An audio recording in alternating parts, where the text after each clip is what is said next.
मुंहिंजो नालो रमासा आहे ऐं अॼु आउं ही जेकी असांजी फ़िक्री वेहक आहे इनखे होस्ट कंदसि।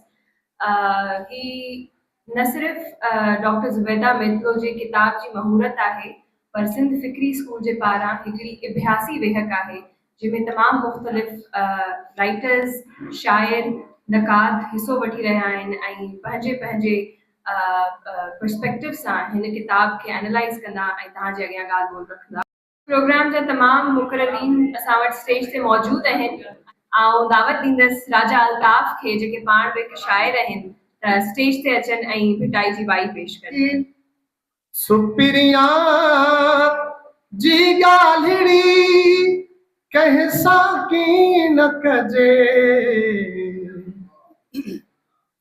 कंहिंसां की न कजे, वनजे वो वनजे अला अखियूं पेर करे, लिकाए लोक खां, लिकाए लोक खां गुजरे गोठन जे, वनजे वो वनजे। मुहब्बती में हार जो, मुहब्बती में हार जो सूर न कहीं सलजे, वनजे वो वनजे अला। ऐं सभ खां पहिरीं आउं दावत ॾींदसि जामी चांडियो खे जेके पाण राइटर आहिनि स्कॉलर आहिनि त अची हिन किताब ते ॻाल्हाइनि ॻाल्हि। अदी ज़ुबैदा मित्तलो असांजे कंबर शहर में असां नंढा ॿार आहियूं त जीअं हर शहर में मां सम्झां थो त हीअ उन दौर जी पहिरीं छोकिरी हुई जेका अदब जी दुनिया में आई ऐं हुन मां हिनखे लंडन में ताज़ो हुयुसि त ॿुधायोमांसि त मुंहिंजो बि पहिरियों शेर उहो मां भाया तो 7-8 साल जो ॿार हुयुसि त मारू ई रिसालो अदी वारा कढंदा हुआ ऐं हुन खां पाण खां विसरी वियो पर मूंखे यादि आहे त उहो हिकिड़ो नज़म मां लिखियो नंढो नंढो ॿारु उन नज़म जो उनवान हो पीउ जी पुकार। सो उहो मां शौक़ मां आदि खे ॾेई आयुसि रिसालो मूंखे ॾिनो ई हिकु दफ़ो पढ़ण जे लाइ पढ़ंदो मां तमामु घणो हुउसि त मूंखे यादि आहे जॾहिं मां उहो हुनखे घर वञी नज़म ॾिनो त ॾिसी मूंखे चई त पंहिंजे घर जे अंगण में तव्हां खट ते ॿाहिरि वेठा त मूंखे ॾिसी चई त इहो पीउ जी पुकार छो माउ जी छो न भला त मां नंढो ॿारु हुउसि त मां को ख़ासि जवाबु न ॾिनोमांसि पर मतिलबु मुंहिंजो इहो ई हो त माउ जी पुकार हर को थो लिखे पीउ जी कोई नथो लिखे। सो उहो नज़म छपियो मारवी रिसाले में मूंखे यादि आहे मुंहिंजी तस्वीर सां त मूंखे ॾाढो उहो पहिरियों उहो मुंहिंजो ज़िंदगी जो पहिरियों मुंहिंजी तकलीफ़ ई जेका छपी मारवी रिसाले में ऐं पोइ हक़ीक़त इहा आहे त इहो ॾाढो हिकिड़ो दिलचस्प क़िस्म जो हिकिड़ो तजुर्बो साबित थियो। हिन किताब जे कहाणियुनि खे उनजे किरदारनि खे उनजे लफ़्ज़ खे उनजी हर इबारत खे जेकॾहिं राइटर खां पोइ कंहिं माण्हूअ एतिरो जज़्बियात में एतिरो गहराईअ सां बार बार पढ़ियो हूंदो त उहो मां ई आहियां। हिन सभिनी कहाणियुनि जे अखर अखर लफ़्ज़ उनजी ॿोली किरदार डायलॉग्स प्लॉट सिचुएशंस उनजी अॻे कहाणी जी उणत कहाणी जी पुॼाणी पछाड़ी कहाणी जी अॻियाड़ी इहे सभु जेके मामला असांजी हिन मां सम्झां थो त सेप्टेंबर अक्टूबर नवंबर ऐं दिसंबर 4 महीना असांजी रोज़ाना जे बुनियाद ते कम्युनिकेशन रहंदी हर हिकु कहाणीअ जे हर शइ ते ज़रे ज़रे ते उहो मां पढ़ां वरी हुनखे पंहिंजा कमेंट्स लिखी मोकिलियां वरी अचे वरी वञे इहा सिलसिलो जारी रहियो। ऐं ज़ाहिर आहे त इहो किताब जो मोह हो किताब जा मौज़ू हुआ ऐं किताब जी हुस्नाकी जंहिं मूंखे एॾो पंहिंजे अंदरि इंगेज कयो ऐं मूंखे ख़ुशी आहे त हाणे उहो किताबु ऐं मां जिते अदी ज़ुबैदा खे तमामु मुबारकूं ॾियां थो नए किताब जूं उते नूर अहमद मेमन साहब खे बि इक्वली गॾोगॾु छो त एॾी नफ़ासत सां ऐं एॾी नज़ाकत सां ऐं एॾे ध्यानु ऐं कमाल ज़ाहिर आइडियाज़ राइटर जा आहिनि पर नूर अहमद साहब जो तजुर्बो तदब्बुर मां सम्झां थो किताब जेॾो ख़ूबसूरत छपियो आहे जो सिंधी ॿोली में अहिड़ा किताब इन अंदाज़ सां तमामु घटि छपिया आहिनि। साईं नूर अहमद साहब खे मुबारकूं। किताब ते ज़ाहिर आहे त मूं जीअं त हुन किताब जो अखर अखर लफ़्ज़ लफ़्ज़ जुमिलो जुमिलो हर हिकु शइ ते बार बार गुफ़्तगू कई आहे, ॻाल्हायो आहे, कमेंट्स ॾिना आहिनि, त उन ते मुंहिंजी तफ़सीली तहरीर तव्हां पढ़िजो। हिते मां नथो उहो तजसुस मारणु चाहियां, पर जेके कुझु थुलियूं थुलियूं ॻाल्हियूं, वॾियूं बुनियादी ॻाल्हियूं जेके मूंखे हिन किताब में नज़र आयूं उहे तव्हां सां मां शेयर कयां थो। सभ खां पहिरीं ॻाल्हि जेका मूंखे हिन किताब में वणी त मौज़ू वर्जायल न आहे। असां वटि तव्हां सभु ॼाणो था त सिंधी कहाणी जो सफ़र 20वीं सदी जे इब्तिदाई ज़माने खां शुरू थियो ऐं मुख़्तलिफ़ दौरनि मां गुज़रंदो, पर जेका जदीद सिंधी कहाणी जेका बिल्कुलु हीअं पंहिंजे खदो ख़ाल सां, पंहिंजे मुहांडनि सां, पंहिंजे पूरे वजूद सां ठही बीठी, उहो ज़मानो दौर वन्यूं जो हो। पर जिते जॾहिं उन ज़माने में निहायत कमाल कहाणियूं लिखियूं वयूं ऐं मुख़्तलिफ़ मौज़ूअनि ते, त हिकिड़ी ॻाल्हि यकीन आहे त असांजे अफ़सानवी अदब ते बि सियासी तफ़कुर वधीक हावी रहियो। उन ज़माने जूं तक़ाज़ा हुयूं, जेतिरो ॿिया मौज़ू हुआ, ख़ैरुन शाह जाफ़री जेके आहिनि उहे मौज़ू सियासी कोन खयां, नूरुल्लाह शाह मौज़ू सियासी कोन खयां, ऐं पर घणे भाङे सियासी तफ़कुर असांजे अफ़सानवी अदब ते घणो हावी रहियो। त हिननि कहाणियुनि में मूंखे जेका पहिरीं ॻाल्हि जेका वणी उहो ताज़गी जो अहसासु हो त हीउ मौज़ू वर्जायल न आहे, हे मौज़ू उकलायल न आहे। उकलायल त मौज़ू कुझु न थींदो ई न आहे, पर वर्जायल मौज़ू न आहे। इन करे हिकिड़ी नवाण जो, हिकिड़ी ताज़गी जो अहसासु थियो ऐं इहा ॻाल्हि इन किताब जी हिकिड़ी निहायत इनफ़रादियत आहे। हाणे जेके मौज़ू आहिनि, हिन में 30 कहाणियूं आहिनि किताब में, उहे मौज़ू तव्हां हिकिड़ी ॻाल्हि सभु यकीन हैरत माण्हुनि काफ़ी जंहिंखे बि दावत ॾिनीसूं पई आहे ॻाल्हि त वांगणाइप, इहो हिकिड़ो ॾाढो दिलचस्प हर कंहिंखे वांगणाइप छा आहे, ऐं इहो उनवान तजवीज़ मूं कयोमांसि, अदी रखियो हो वांगण वाहरू पंहिंजी हिकिड़ी कहाणी जो उनवान। पर हिननि 30 अफ़साननि ऐं कहाणियुनि जो दिलचस्प पासो इहो आहे त मौज़ू समाजी आहिनि, मौज़ू सियासी बि आहिनि, मौज़ू माहौलियाती बि आहिनि, मौज़ू सिन्फ़ी बि आहिनि, मौज़ू फितरी बि आहिनि। इहे सभु मौज़ू हिन में आहिनि, पर उन्हनि सभिनी मौज़ूअनि में अदी ज़ुबैदा वांगणाइप कढी आई आहे। हाणे वांगणाइप जो रंग सॼी दुनिया में हिकिड़ो जेंडर जे हिसाब सां हिकिड़ो सुञाणप जो रंग बि आहे। त मूंखे लॻे थो त हिकिड़ो अंदर में जेको फेमिनिस्ट एक्सप्रेशन थिए थो त हुन पंहिंजे अंदर जे उन अण इज़हारियल फेमिनिस्ट खे डिस्कवर कयो आहे हिन पंहिंजे किताब में, पंहिंजे कहाणियुनि में, ऐं हुन ज़िंदगीअ में, समाज में, फितरत में, यानी वांगणाइप हुन लिबासनि में ॻोल्ही आहे, हुन अक जे फुलनि में ॻोल्ही आहे, हुन कमल जे गुलनि में ॻोल्ही आहे, हुन फितरत जे रंगनि में ॻोल्ही आहे। हुन मतिलबु तव्हां हाणे तव्हां पढ़ंदव त हर कहाणी जे अंदरि किथे निहायत निर्वार ऐं किथे हलंदे हलंदे वांगणाइप जो रंग। त इहो मां सम्झां थो त रुॻो रंग न आहे, पर इहो हुन जे अंदरि जो फेमिनिस्ट एक्सप्रेशन आहे जेको हुन पंहिंजे हिननि कहाणियुनि जे ज़रिए ॼण त सभ खां पहिरीं पाण खे डिस्कवर कयो आहे ऐं पोइ उन पंहिंजी दरियाफ़्त खे हुन जोड़ियो आहे उन्हनि मौज़ूअनि सां, उन्हनि माहौलनि सां जेके हिननि 30 कहाणियुनि जा मौज़ू आहिनि। त वांगणाइप मां उनखे ईअं थो वठां त इहा हुनजे अंदर जी हिकिड़ी फेमिनिस्ट वजूद जी, शऊर जी, सम्झ जी, पाण खे सिग्निफाई करण जी, उन पंहिंजे सिन्फ़ी वजूद खे सिग्निफाई करण जी हिकिड़ी। ऐं ज़ाहिर आहे त वांगणाई रुॻो माइन जो रंग कोन्हे, वांगणाई रंग असांखे पढ़ंदो आहे ऐं वांगणाई रंग सभिनी खे पढ़ंदो आहे, पर त हिकिड़ी राइटर लेखिका जॾहिं समाज में, फितरत में, ख़ारिज में, दाख़िल में, एहसास में, ख़्याल में, लिबास में, हर क़िस्म जे माहौल में को न को वांगणाई रंग थी ॻोल्हे अचे, तंहिंजो मतिलबु आहे त उहा पंहिंजे लाशऊर में यकीनन पंहिंजे इन दरियाफ़्त खे खणी आई आहे। हाणे जेके मौज़ू हिन में जेके हिन में दिलचस्प ॻाल्हि जेका मूंखे लॻी ॿी उन्हनि ॻाल्हि त मिसाल तौर रोमांटिक एज हुई अदब जी, रोमांटिसिज़म, रोमानवी तहरीक जंहिंखे चइजे थो। रोमानवी तहरीक क्लासिकल ऐं नियो क्लासिकल दौर खां पोइ आई ऐं रोमानवी तहरीक बैक टू नेचर जो तस्वर खणी आई। त माना हाणे फितरत सां माण्हू वधीक जुड़े। हूअं अदरवाइज़ डेफोडिल्स में अहिड़ी का ख़ासि शइ न बि हुजे, पर डेफोडिल्स जो रोमानवी तरीक़े जे अंदरि एक्सप्रेशन लाजवाब हो। मिसाल मोनालिज़ा जी मुर्क अॼोके दौर में कोई अहिड़ी मुर्क पेंट करे शायदि उनखे एॾी अहमियत न मिले, पर 1000 साल इंसान जे मुर्कण ते बंदिश हुई। 1000 साल खां पोइ ऐं उहा बि माईअ जी मुर्क, मर्द जी वरी वली वेंदी। त इहा जेका मोनालिज़ा जॾहिं डाविंची पेंट कई त इहा फ़क़ति का हिकिड़ी माईअ जी मुर्क थोरी आहे, इहा हिकिड़े दौर जी मज़ाहिमती एक्सप्रेशन आहे।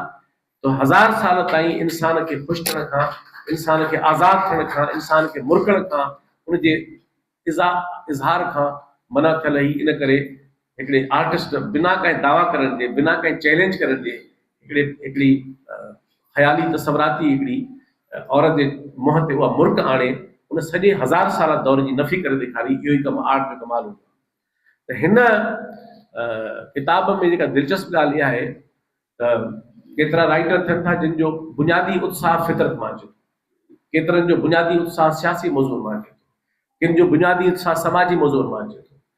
पर हिन किताब जे अंदरि नज़र अचे थो त कहाणियुनि ऐं किरदारनि ऐं डायलॉग्स ऐं ॿोली ऐं ख़्याल जी ऐं सिचुएशन जी उणत जे तहनि जे अंदरि राइटर पंहिंजो सियासी शऊर, पंहिंजो फितरी शऊर ऐं पंहिंजो माहौलियाती शऊर, पंहिंजो सिन्फ़ी शऊर, उहो बिल्कुलु जीअं तहनि में सिबबो आहे उहो सिबे पेश कयो आहे। त मां सम्झां थो त इहा हिन ऐं उहो हिन जे कहाणियुनि में उहो शऊर ईअं ओपरो नथो लॻे, ज़ोरी मढ़ियल नथो लॻे, उहो हिकिड़े फितरी अंग में रंग में उन मां निर्वार थी नथो। त मां सम्झां थो इहा कहाणियुनि जी निहायत ख़ूबसूरती आहे।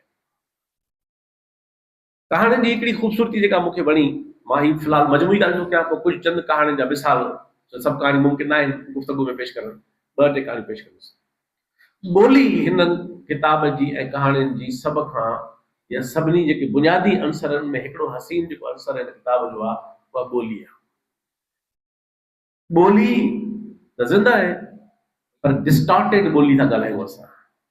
असां फैब्रिकेटेड ॿोली था ॻाल्हायूं, असां आलूदा ॿोली था ॻाल्हायूं, बेरूह ॿोली था ॻाल्हायूं। ॿोलीअ जो जेको जस आहे, ॿोली जो जेको रचाव आहे, जेको ॿोली जो वजूद आहे, लफ़्ज़ जो वजूद आहे, असां वटि तसवर न रहियो आहे त को लफ़्ज़ खे ज़बर ज़ेर पेश ॾिजे। ख़बर नथी पए त लफ़्ज़ ओकड़ू वेठो आहे, बामड़ा पियो पाए, वेठो आहे, सुतो पियो आहे, बीठो आहे। लफ़्ज़ खे वजूद आहे, लफ़्ज़ खे जिस्म आहे, लफ़्ज़ खे तहरुक आहे, उहो नज़र न ईंदो आहे असांजी ॿोलीअ में आम तरह।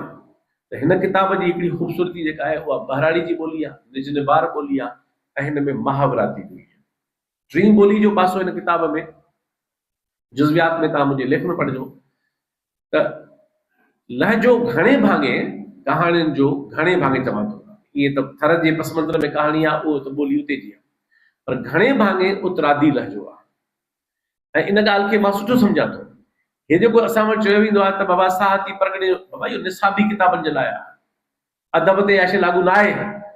अदब जी हुस्नाकी इहा आहे त हर मुहाणनि जी ॿोली पंहिंजी आहे, लोहारनि जी ॿोली पंहिंजी आहे, हारनि जी ॿोली पंहिंजी आहे, हर किर्त वारनि जी ॿोली पंहिंजी आहे। उहा ॿोली न मरणु खपे।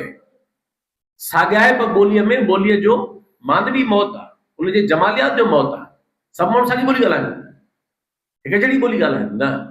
समाज जो हुस्न इहो आहे त समाज जा ज़ेली इलाइक़ा, काछे जी ॿोली, थर जी ॿोली, उतर जी ॿोली, विचोले जी ॿोली, लाड़ जी ॿोली, इहे शहरनि जी ॿोली त हाणे ज़ाहिर ॿियो हिसाब आहे। त मां सम्झां थो त हिन किताब में हिकिड़ी हुस्नाकी इहा आहे त हिन में तव्हां लाशऊरी तरह तालुक उतर सां आहे त ज़ाहिर तव्हांजे अंदर में उतर वेठल आहे। त इन करे तव्हांजे लहजे ते घणे भाङे जेको लहजो हावी आहे, तव्हांजे किरदारनि जे अंदरि ऐं इबारत में बयानी अंदाज़ में उहा उतरादी लहजो हावी आहे। ऐं मूंखे अगरि वणी आहे, इहो चवणु न खपे त असांजो स्टैंडर्ड लहजो निसाब में ईंदो। तव्हां हाजी अहमद मलाह खां इहा तक़ाज़ा कयो त उहो वेही तव्हांखे साहती परगणे जी ॿोली ॻाल्हाए, पोइ छा बचंदो बाक़ी हुन में? हाजी अहमद मलाह लाड़ जे ॿोली जो वीचार आहे, आकाश वेठो आहे साम्हूं, हिन जी ॿोली में एॾो लाड़ी लफ़्ज़ कमाल इस्तेमालु थियल आहे। इहो लहजो जे तव्हां ख़्याल उहो ई हूंदो, पर इहो लहजो बि त हसीन आहे। इन करे ॿोलियुनि जा ज़ेली लहजा न मरणु खपनि। उहे हसीन आहिनि, उहे अमीर आहिनि, उहे वसी आहिनि, गहरा आहिनि। त हिन में मूंखे हिकिड़ी ॻाल्हि इहा वणी। ऐं आख़िरी ॻाल्हि ॿोली जे हवाले सां त हाणे ज़ाहिर आहे कहाणियुनि में त सभु अंसर थियनि था। मिसाल जॾहिं बयानिया अंदाज़ थो अचे त उन में राइटर हावी थी वेंदो आहे या थी वेंदी आहे। पर जॾहिं किरदार पाण में ॻाल्हाइनि था त ज़ाहिर आहे किरदार में त बयानिया राइटर गुम थो वञे। त हिन मूंखे ॻाल्हि में किताब में ऐं इन ते असां अॼु ज़ुबैदा ऐं असां तमामु जुज़वियात में लफ़्ज़ अखर अखर ते इन कम्युनिकेशन दौरान 3-4 महीननि में हिन जी हिकिड़ी हिकिड़ी शइ ते सलाहूं ॻाल्हियूं। पर हिन जो मजमूई जेका ब्यूटी ॿोली जी आहे उहा इहा आहे त कहाणियुनि जे किरदारनि खे हिन पंहिंजी ॿोली न ॾिनी आहे। कहाणियुनि जा किरदार पंहिंजे सिचुएशन ऐं पंहिंजे माहौल मुताबिक़ पंहिंजी ॿोली ॻाल्हाइनि था। मां सम्झां थो इहो फ़र्क़ु रखणु इहा वॾी कारीगरी बि आहे, इहो हुनुर बि आहे, या दस्तरस बि ॿोली ते आहे, ऐं इहो अदब जो हुस्न बि आहे। त ख़ासि तौर ते अफ़सानी अदब में त किरदार खे ॿोली उहा ई सूंहे जेका उनजे माहौल ऐं किरदार जी तक़ाज़ा आहे। त हिन में इहा ॻाल्हि मूंखे ॾाढी सुहिणी लॻी। नाला हाणे इहे नंढियूं नंढियूं शयूं बज़ाहिर मुमकिन आहे सोचे न रखिया हुजनि, मूंखे ख़बर न आहे। पर अॼोके ज़माने में नाला कहिड़ा आहिनि? असां सभिनी जे घर में अची विया आहिनि। दुआ, इहो कहिड़ो नालो आहे? आयत, कहिड़ो नालो आहे? होटल सभु मको मदीनो, अलहमदुलिल्लाह, सुभानअल्लाह, बिस्मिल्लाह, नाला सभु अरबी। बाबा सिंधु काॾे वई, नंढो खंडु काॾे वियो? हे जेको असांजो अलमियो अची थियो आहे, हितां मां हिकिड़े भेरे नसीम नगर खां वठी कासमाबाद जे गेट ताईं इहे सभु प्लाज़ा न पढ़िया। हिकिड़े दोस्त खे चयो, मां चयो हिकिड़ो नालो रहिजी वियो आहे हिन में, नऊज़बिल्लाह रहिजी वियो। अलहमदुलिल्लाह, सुभानअल्लाह, बिस्मिल्लाह। बाबा असांखे एतिराम आहे। असांजा लफ़्ज़ काॾे आहे? अरबन रखियो आहे करे तव्हांजो नालो? ईरान में वञी ॾिसो तव्हां, ईरान खे उर्दू मुस्लमान आहिनि, पका मुस्लमान आहिनि। कॾहिं ईरान रखियो आहे, कॾहिं तुर्कन रखियो आहे। मज़हब बि शइ आहे, कल्चर बि शइ आहे, तहज़ीब बि शइ आहे। असांजे अॼोके समाज में वॾी बीमारी अची वई आहे अरबी नाला रखण जी। हर कंहिंखे अरब थियण जो शौक़ु आहे, उहो जुबा रहिजी विया आहिनि। ॼाण को पाईंदा? हा, हिजाब त अची वियो आहे। असांजे समाज में हिजाब हुयो ई कोन। मां हिजाब जो एतिराम कयां थो, जंहिंखे शौक़ु हुजे। असांजो कल्चर त कोन हो। असांजे सदियुनि खां, असांजे हज़ारनि सालनि खां असां वटि इहो कोन हो मामिलो। हिन किताब जे अंदरि जेका मूंखे वणी ॻाल्हि त हिन में कहाणियुनि जे किरदारनि जा नाला अहिड़ा निज निबार रखिया विया आहिनि जो मां सम्झां थो त जेकॾहिं तव्हां मां कंहिंखे पंहिंजे ॿारनि जा नाला रखणा हुजनि त हिन किताब में निहायत हसीन नालनि जी लिस्ट मौजूदु आहे। निहायत ख़ूबसूरत नाला आहे। इहो राइटर जो कमाल हूंदो आहे त राइटर खे पंहिंजे तहज़ीब मां, पंहिंजे सक़ाफ़त मां, पंहिंजे धरतीअ मां, पंहिंजे माहौल मां, असां वटि अॻे नाला ॾिसो, हे जेके असांजी दरावड़ ज़ातियूं, किरड़ो तव्हांखे ख़राबु लॻंदो। किरड़ो छा में ख़राबु नालो? किरड़ो, कांडेरो, हा, लीमो, अंबु, बसर, हा। इन इहा शइ ज़ाहिर थी करे त उहे माण्हू पंहिंजे माहौल सां जुड़ियल आहिनि, पंहिंजे माहौल सां प्यार था कनि, उन्हनि खे वॾो अहम सम्झनि था, उन्हनि खां एतिरो प्यार था कनि जो पंहिंजे प्यारनि में प्यारी शइ जो नालो उहे रखनि था। पंहिंजे किरड़ो किरड़ो असां बदनसीब में ख़राबु लॻंदो न। जेको ॼाओ ई किरड़ में आहे, जेको ॼाओ ई कंडी में आहे, उनखे किरड़ छो ख़राबु लॻंदो? त इन करे हिन किताब में हिकिड़ी इहा सुठी मूं पंहिंजे हुन लेख में उहे आइडेंटिफाई कया आहिनि। त ॿी ॻाल्हि थी वेंदी त नाला मूंखे इहा ॻाल्हि ॾाढी वणी तव्हां रखिया आहिनि। ऐं आख़िरी ॻाल्हि हिकिड़ी मजमूई करे पोइ मां कुझु कहाणी ते चवंदुमि। हिन में हिकिड़ी ॻाल्हि जेका सुठी मूंखे नज़र आई उहा इहा आहे त आम तरह सम्झो ईअं वेंदो आहे, आम तरह त तख़लीक़ी अदब में तहक़ीक़ न थींदी आहे। ईअं न आहे। तहक़ीक़ जो मतिलबु कोई इहो न आहे त माण्हू लाइब्रेरी में सघे थो। तख़लीक़कार जी तहक़ीक़ ॿी हूंदी आहे। त इन करे हिन किताब जे अंदरि पढ़ंदड़ खे लॻंदो त राइटर इन्हनि मौज़ूअनि ते कहाणियुनि खे कंसीव करणु ऐं उन्हनि जी उणत करण लाइ बाक़ाइदा उनजे गहराईअ में वञी जांच कई आहे, ॼाण हासिल कई आहे। ऐं मां सम्झां थो त हिन में इहा ॻाल्हि तमामु दिलचस्प आहे।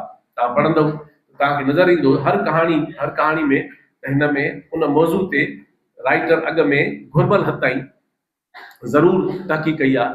त हिन में खुटल न आहे मालूमात में शइ, इहा शइ तमामु आहे। हाणे कहाणियूं आहिनि जेके तमामु घणियूं आहिनि। मां जुज़वियात में वञिबो त हिकिड़ी कहाणी बि वॾो टाइम वठी वेंदी, पर मां चंद मुख़्तसिर रिफ्लेक्शन ॾेई पंहिंजी ॻाल्हि पूरी थो कयां। मिसाल तौरु हिकिड़ी कहाणी आहे रतन जोत। हाणे कहाणी ॾाढी सादी आहे त हिकिड़ी नंढड़ी ॿारड़ी आहे, उनखे पंहिंजो उस्ताद क्लास में चंबा हणंदो आहे, उनखे रुॻा हणंदो आहे, उनखे मारींदो आहे।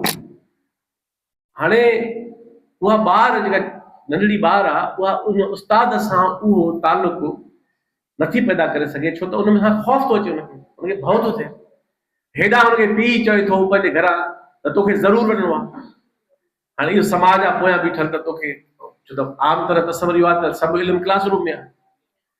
उहा छोकिरी ॿारड़ी स्कूल जी भित टपी माना पासे में वञी पोयां बालेशाही रहनि था। ऐं मां इहो वधीक चयो छो त मां सभु कहाणियूं ज़रो ज़रो बार बार पढ़ियूं आहिनि। असांजे कंबर जो हाई स्कूल हूंदो इहे, त मूंखे लॻे थो त हुनजे तहत शऊर में ॻाल्हि हूंदी।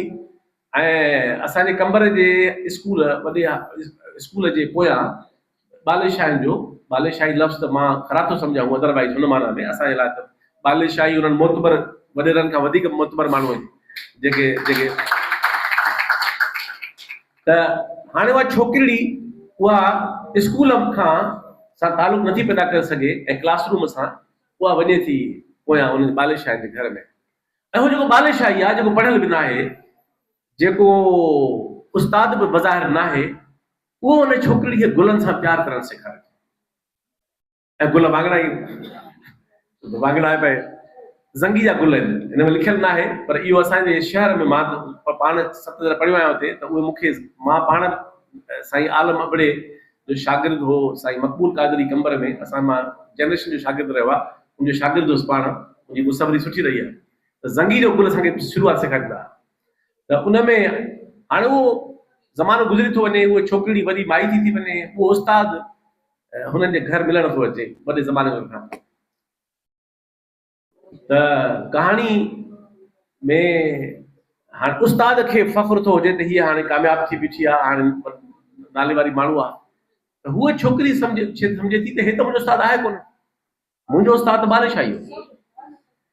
त इहा जेका हिकिड़ी हसासियत आहे त जेको फॉर्मल उस्ताद आहे, उहो उस्ताद कीअं पंहिंजे रवैये जे करे पंहिंजे ॿार सां तालुक़ु नथो पैदा करे सघे। ऐं बालेशाही जंहिं कॾहिं न चयो त मां उस्ताद आहियां, ऐं न हू बज़ाहिर उस्ताद आहे, पर उहो फितरत ऐं गुलनि सां प्यारु कराइण जे करे उहो उन ज़िंदगी में उस्ताद रहिजी थो वञे। त मां नंढड़ो मिसाल ॾिनो, तफ़सील वञो तव्हां पाण पढ़ंदव। हिकिड़ी कहाणी आहे वांगड़ा ई वजूद, मदर्स डे ते आहे, ऐं उन में डायलॉग आहे। मिसाल तौरु उन में डायलॉग मूंखे यादि अचे, डायलॉग आहे त जेका छोकिरी माउ जेका आहे, जेका शादीशुदी आम माउ आहे, अॼु मदर्स डे आहे, त डायलॉग आहे कहाणी में, त डायलॉग त इबारत बयानी इबारत आहे त हुनखे त का ख़बर न आहे त हुनजो ॾींहुं आहे अॼु, यानी हुनखे का बि ख़बर न आहे हुनखे त को अॼु हुनजो ॾींहुं आहे, छो त हू पंहिंजे अहम हुजण जे अहसास खां बि महरूम रहिजी वई आहे। हाणे जुमिलो जेको आहे उहो सॼी हुन शइ खे बीहारे, ऐं आख़िर में कहाणी इन ते पुॼाणी करे थी त हे सभु जेके अलामती ॾींहं आहिनि, इहे अलामती इहा आहिनि, छो जंहिं ॾींहं सां तव्हांजे रूह जो तालुक़ु न आहे, तव्हांजे शऊर जो तालुक़ु न आहे, उहो ॿाहिरां मड़िबो त तव्हांजे लाइ अहम न बणिबो। त मां सम्झो इहा ॾाढी अहिड़ो मिसाल ॾिनो हिकिड़ी कहाणी जो। ऐं चुनकारी कहाणी मूंखे हैरान करे छॾियो, छो त अदी ज़ुबैदा ॿुधायो मूंखे त कॾहिं थर न वई आहे। जॾहिं थर मां चयो मांसि तव्हां न विया आहियो, इहा कहाणी मां उते ई पढ़ी लंडन। मां चयो मांसि त जॾहिं तव्हां थर विया ई न आहियो त इहा तव्हां ॿोली किथां आंदी आहे? तव्हां थर जी ॿोली ऐं थर जा इहे अलामतूं इहे किथां आंदियूं? मां तव्हांखे मिसाल थो ॾियां, हिकिड़ो ॻाल्हि भुॻी थी वेंदी। उहो अक जे वांगड़ाई फुलड़ियुनि खे चवे थी त हे थर जा रेगिस्तानी वण आहिनि। हाणे अक जे वांगड़ाई फुलड़ीअ खे रेगिस्तानी वण सॾणु, त अहिड़ा तमामु घणा हिन में अलामती सीगा आहिनि ॿोली जे ख़्याल सां। त मां सम्झां थो त इहा जेका मूं ॻाल्हि कई त जहिड़ो माहौल ओड़ी ॿोली, त चुनकारी कहाणी तव्हां पढ़ंदव, हाणे मां थोरियूं घणियूं कढियूं खोलियां त उन में तव्हां ॾिसंदव त उन में थर जी ॿोली तमामु निमाया आहे ऐं बाक़ी ॿोलियूं उन में आहिनि ई आहिनि। मतवालियूं मोघूं हिकिड़ी कहाणी आहे, जीअं मूं तव्हांखे चयो त मौज़ू अनोखा आहिनि, उनवान बि अनोखा आहिनि, वरजायल न आहिनि। त हिन कहाणीअ में जेका दिलचस्प ॻाल्हि आहे, हाणे मां तव्हांजो तजसुस नथो मारियां, पर तव्हांखे मां जीअं उन कहाणी खे ॾिठो, बार बार पढ़ी आहे मूं यार, त फैंटेसी ऐं साइंस फिक्शन ऐं मिस्टिसिज़म जो इम्तिज़ाज आहे इहा कहाणी। यानी इहा कहाणी हिक ई वक़्तु टिनि क़िस्मनि जा रुझान गॾु खणी थी हले। उनमें फैंटेसी आहे, उनमें साइंस फिक्शन बि आहे, ऐं उनमें मिस्टिसिज़म जो बि हिकिड़ो उनमें अंदाज़ आहे। साॻी तरह मिसाल तौर हिकिड़ी कहाणी आहे, उहा जीअं त मुंहिंजे शहर जो मौज़ू आहे, इन करे मुंहिंजे नंढपण जी यादुनि में आहे, वसियत कहाणी आहे। वसियत में हिकिड़ी छोकिरी आहे जेका जंहिं पाड़े मां लंघे थी, उहो असांजो पाड़ो असल में कंबर में। असांजो पाड़ो कंबर में हुयो मुखी महल, असांजो घर मुखी महल में हो। असांजे फैमिलीअ मुखियुनि खां घर वठी उहो असांजो घर, असांजो नंढपण गुज़रियो मुखी महल, इन करे वॾो शानदार असांजो घर, हवेली बि हो तमामु। पर पोइ बाद में मुखी घणा हलिया विया त उन पाड़े जो नालो पइजी वियो नीरोली बाज़ार। पोइ उन मुखियुनि खां पोइ उहा असांजे ॿारोतण में नीरोली अची विया हुया। ऐं असांजी जेका पाड़ो हिन तरफ़ मुखी महल हो ऐं बाज़ार तरफ़ उहो नीरोली बाज़ार हुई। इहो असांजे पाड़ो हो, असांजी घिटी घर जे साम्हूं। ऐं त मूंखे हाणे ज़ाहिर आहे त जेके बि ॿार स्कूल वेंदा उहे गुज़रंदा हितां ई हुआ, त असांजो घर शहर जे मर्कज़ में हो। त इहो जेको नीरोली वारो पाड़ो आहे, असांजो ई पाड़ो हो। हिन कहाणीअ में वसियत में तव्हांखे पढ़ंदव त नीरोलीअ जे, हाणे नीरोली त ज़ाहिर रंगींदड़ आहे, पर नीरोलीअ जे रंगींदड़ हिकिड़े पूरे प्रोफेशन जे अंदरि कहिड़ियूं कहिड़ियूं तजुर्बा, एहसास, ॻाल्हियूं, शयूं उहो बुरका रंगीनि था। त मां सम्झां थो त इहा ज़ाहिर आहे त इन में मां सम्झी सघां थो त इन में अधु फिक्शन आहे, तख़य्युल आहे, ख़्याल आहे जेको हुते न हो, ऐं बाक़ी उन सॼो माहौल हो। त मूंखे इहा कहाणी पढ़ंदे बिल्कुलु लॻो त नीरोली वई हली। अदब जो कमाल इहो थो हुजे त हक़ीक़त मरी वेंदी, अक्स ज़िंदा हूंदो, इमेज ज़िंदा हूंदो, तासुर ज़िंदा हूंदो। त मां सम्झां थो अदब जो कमाल इहो हूंदो आहे त शयूं मरी वेंदियूं आहिनि पर अदब में ज़िंदा रहंदियूं आहिनि। त नीरोली बाज़ार जेका असांजी कबर में मरी वई, उहा मूंखे इन कहाणीअ में जीअरी नज़र आई। मां बिल्कुलु उन नीरोलियुनि सां जे उन सॼे घिटी में पाण खे महसूसु कयो। तव्हां पढ़ंदव ऐं इहे घणा पासा आहिनि। ऐं वाङण ॿाहिरूं हिकिड़ी हिन जी कहाणी आहे, उनमें पुफी जो किरदारु आहे। हाणे भाइटी ऐं पुफी, त मां सम्झां थो हिन कहाणीअ में जेका मूंखे वणी ॻाल्हि, जेका उनजी ॿोली, अलामतूं, सभु शयूं, पर जेकॾहिं कहाणी ऐं कहाणियूं थींदियूं इन त प्रोफाइल कहाणियूं थींदियूं आहिनि। हिकिड़ी पूरी कहाणी प्रोफाइल हूंदी आहे। त हीअ कहाणी जेका आहे उहा दरअसल पुफीअ जो प्रोफाइल आहे।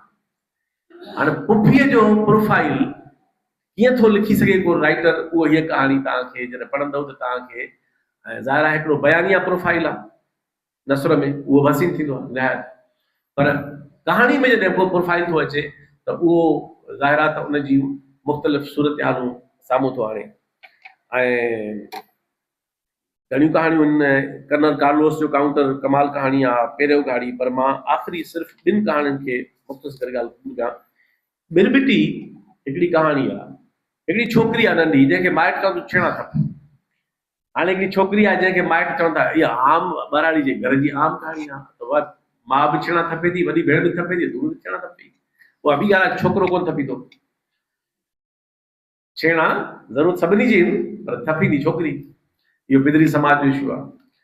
पर हिन कहाणीअ में उहा छोकिरी, उनखे पढ़ण जो शौक़ु आहे। उहा छोकिरी इहो कमु नथी करणु चाहे। ऐं हाणे हिकिड़े पासे हुनजे घर जी मजबूरी आहे, ऐं ॿिए पासे हुनखे इहो नफ़रत थी अचे हिन कम मां। पर उहो जेका बिरबिटी तव्हां क़िस्म जो जीत आहे, ऐं जेको निहायत रंगीन ऐं हसीन, अगेन वाङणाई आहे बिरबिटी। त उहा बिरबिटी जेका छेड़ंदी वेंदी आहे, उहो छोकिरीअ खे उन मां हिकिड़ो ख़्यालु थो अचे त बिरबिटी बि त वेठी आहे छेड़नि ते। माना बिरबिटी पंहिंजो हुस्न बि नथी विञाए, ऐं बिरबिटी उन छेड़नि ते वेठी बि आहे। त उन बिरबिटीअ मां उहा छोकिरी पंहिंजे उन रवैये ऐं पंहिंजे मिज़ाज खे ॿीहर थी उनजी उणत करे। त मूंखे ॾाढी इहा ॻाल्हि ॾाढी हसासियत वारी ऐं सुहिणी ॻाल्हि लॻी। ऐं आख़िरी मां हिकिड़ी ॻाल्हि जो तव्हांखे मिसाल ॾियां। घणियूं कहाणियूं, पर हाणे मां सभु नथो करे सघां, देरि थी वेंदी।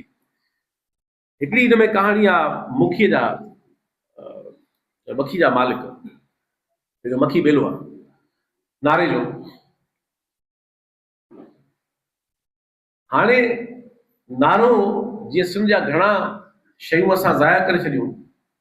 रोहिड़ी असांजा जबल, रोहिड़ी जी सुञाणप जबल हुआ विया कटिजी, असांजे साम्हूं कटिजी विया केतिरियूं शयूं। नारे जी हिन में हिकिड़ी कहाणी आहे त नारे जो हिन में ॾाढी मूंखे ॻाल्हि वणी ऐं मूंखे हिन किताब जे कहाणियुनि में जेके कहाणियूं सभ खां वधीक वणियूं उन में हिकिड़ी कहाणी उहा आहे, उन माण्हू न आहे। तव्हां गुलिवर्स ट्रेवल्स पढ़ियो हूंदो, जोनेथन स्विफ्ट जो नावल, त उन में जेको उनजो टियों सफ़र हूंदो आहे, उन चोथों सफ़र हूंदो आहे गुलिवर जो, उन में माण्हू न हूंदा आहिनि, माण्हू हूंदा आहिनि पर उहे जानवरनि वांगुरु बेज़बान हूंदा आहिनि। ऐं जानवर वरी माण्हू न ॻाल्हाईंदा आहिनि पाण में, जानवर पाण में कचरियूं कंदा आहिनि, पाण में ॻाल्हाईंदा आहिनि, ऐं जेके माण्हू आहिनि उहे वरी हैवाननि वांगुरु बेज़बान हूंदा आहिनि।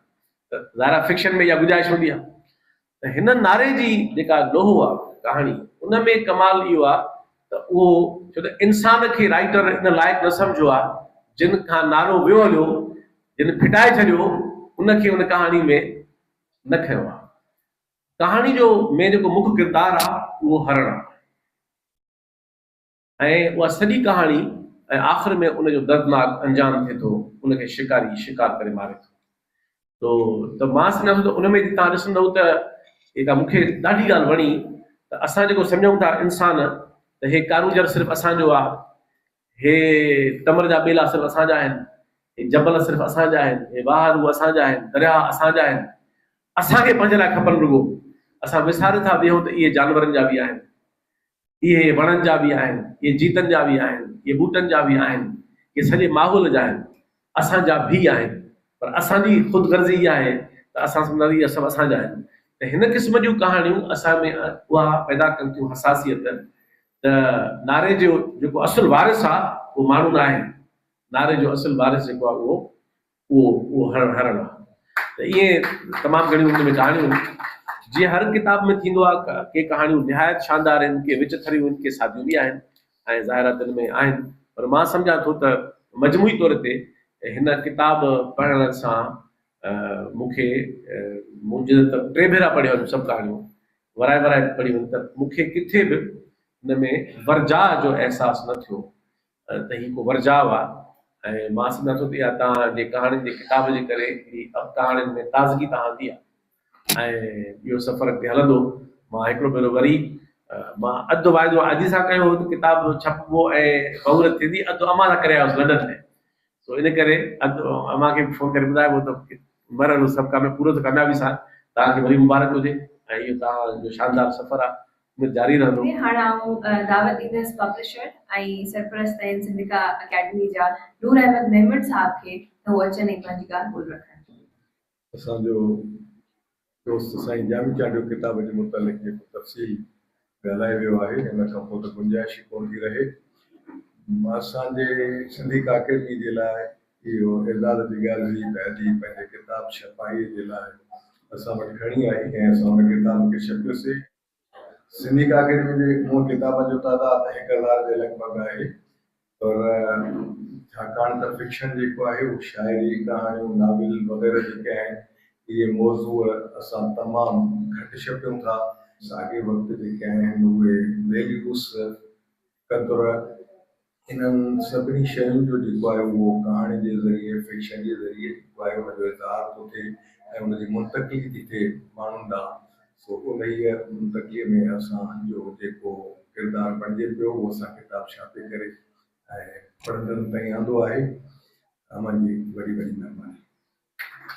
हाणे आऊं दावत ॾींदसि हिकु पढ़ण वारे जी हैसियत में हिन किताब ते ॻाल्हाइण लाइ मारवी लतीफ़ी खे, जेके पाण लेक्चर आहिनि सिंध यूनिवर्सिटी में ऐं पॉलिटिकल एक्टिविस्ट आहिनि। ऐं मां खोराइती बि आहियां जो हिते मूंखे ॻाल्हाइण जो मौक़ो ॾिनो वियो, ख़ासि करे एॾनि वॾनि जेका पढ़ियल लिखियल ऐं ॾाहनि जे साम्हूं। सो किथे मूंखे का चुक, मां किथे का चुक करे वञा या को अखर सही न पढ़ी सघां त हुनजे लाइ मां पहिरियों ई माज़रत थी कयां।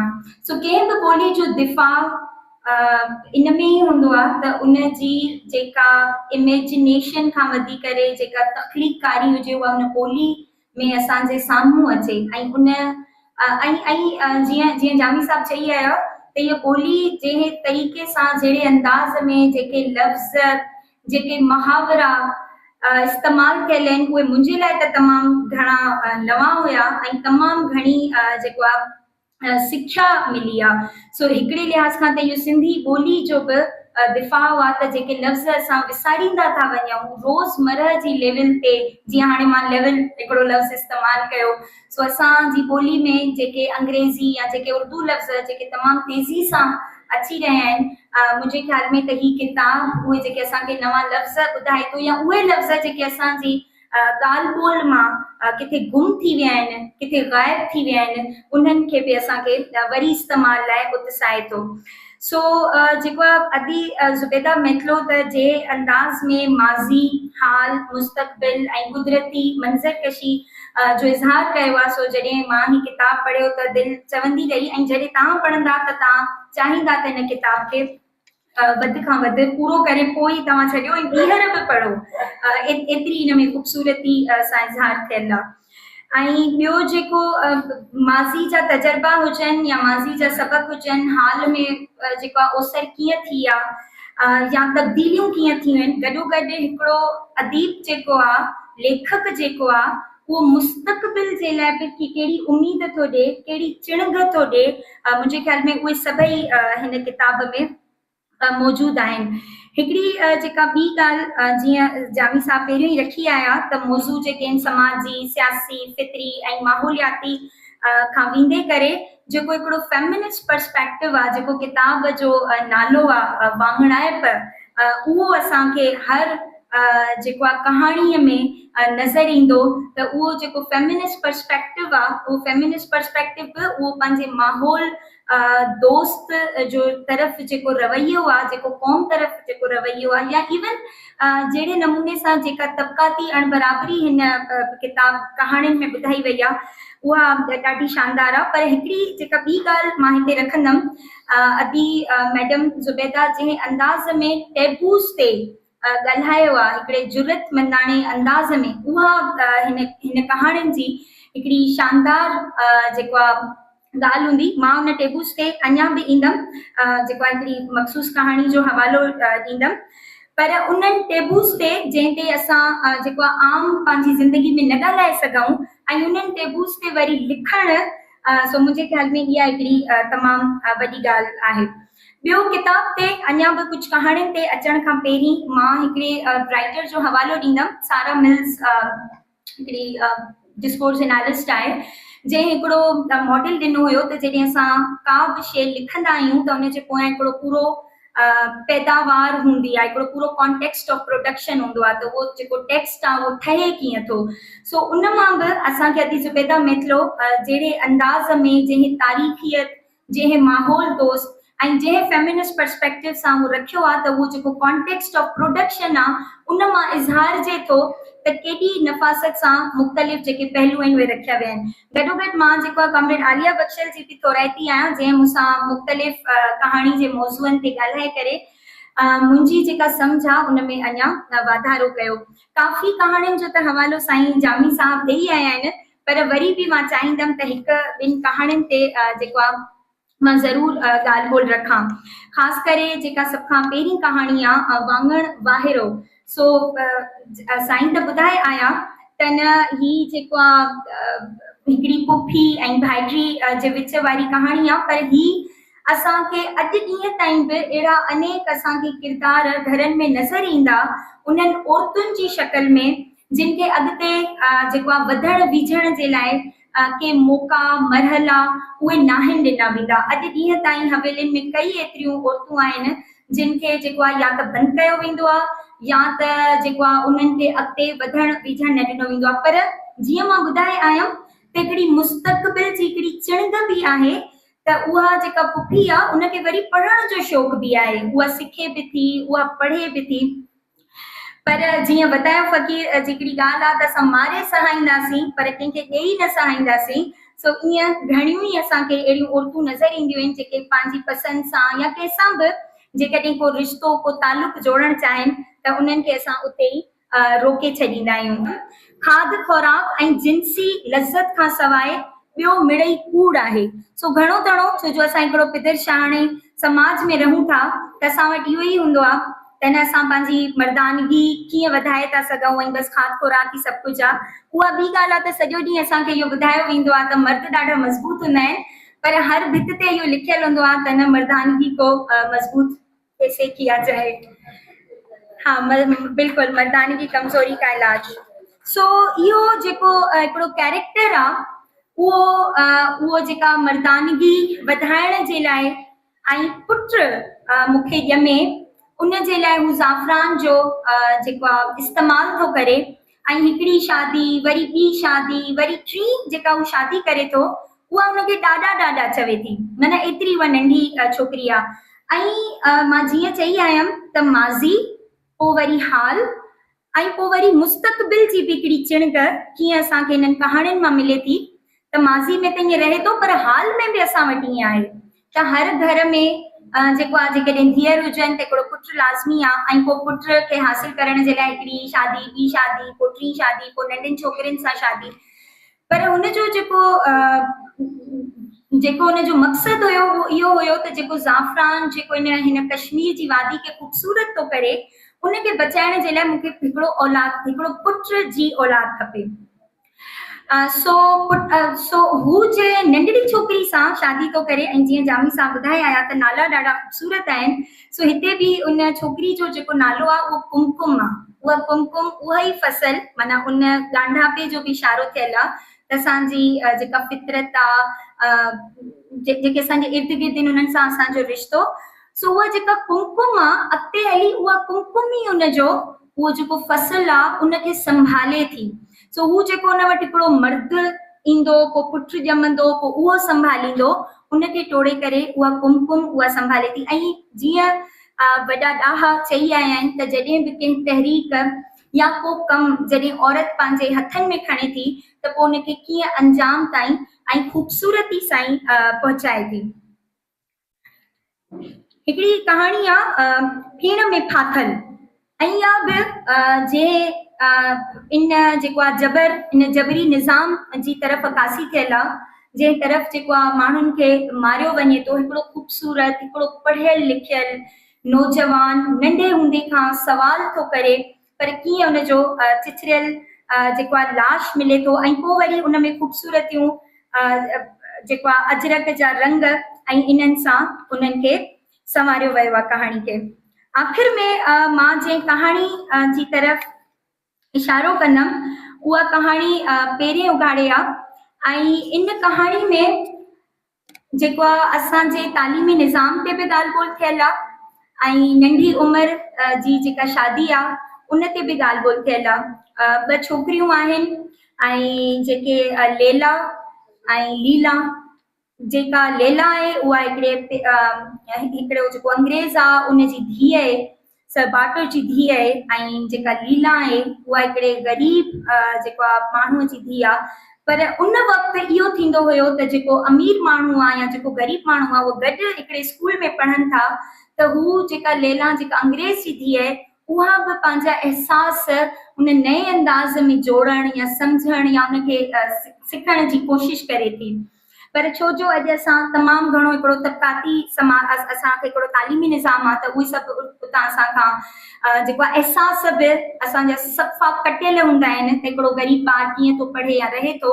बहरहाल उहा लैला उन जे लाइ माना उन में जेको आहे पर्पल वांगड़ाई शूज़ बूटनि जी उन में ॻाल्हि थियल आहे। जीअं जामी साहब चई आया त किथे हर कहाणी में किथे न किथे असांखे उहा वांगड़ाइप नज़र ईंदी।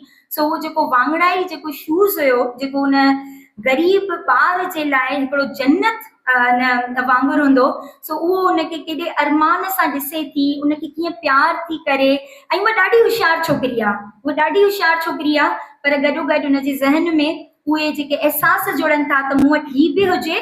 ऐं वरी जेका लैला जेका हिकिड़े वॾे अमीर या उन अंग्रेज़ जी धीउ आहे उहा बि चाहे थी त हिन वटि बि इहो जेको बूट आहे इहो बूट हिन वटि बि हुजे। सो हिकु जहिड़ा ई अहसासनि खे जोड़णु इहो ॾाढे कमाल सां ॻाल्हि कयल आहे। आख़िरी जेको आहे मां अञा आख़िरी ॻाल्हि हिकिड़ी कंदमि जेका आहे पर्पल प्रोज़ जी।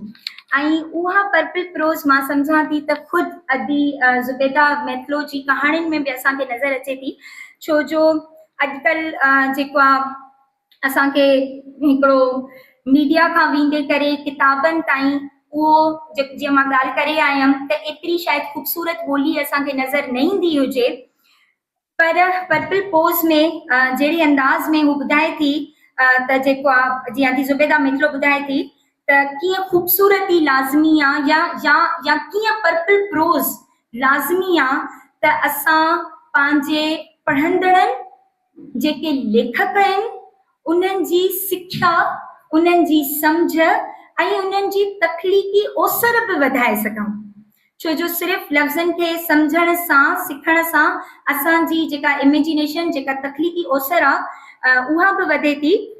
मां नथी पढ़ां हिनखे वधीक, सिर्फ़ु 2 मां हिते लाइनूं ज़रूरु पढ़ंदमि।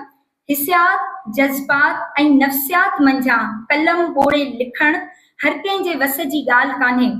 पढ़ंदड़नि जी टी अखि खोले खेनि ॿोली जे मिज़ाज ऐं लहजे खे सम्झण बिना पाठक जे अंदरि उखेलण जो वझ बि त ॾिए थो।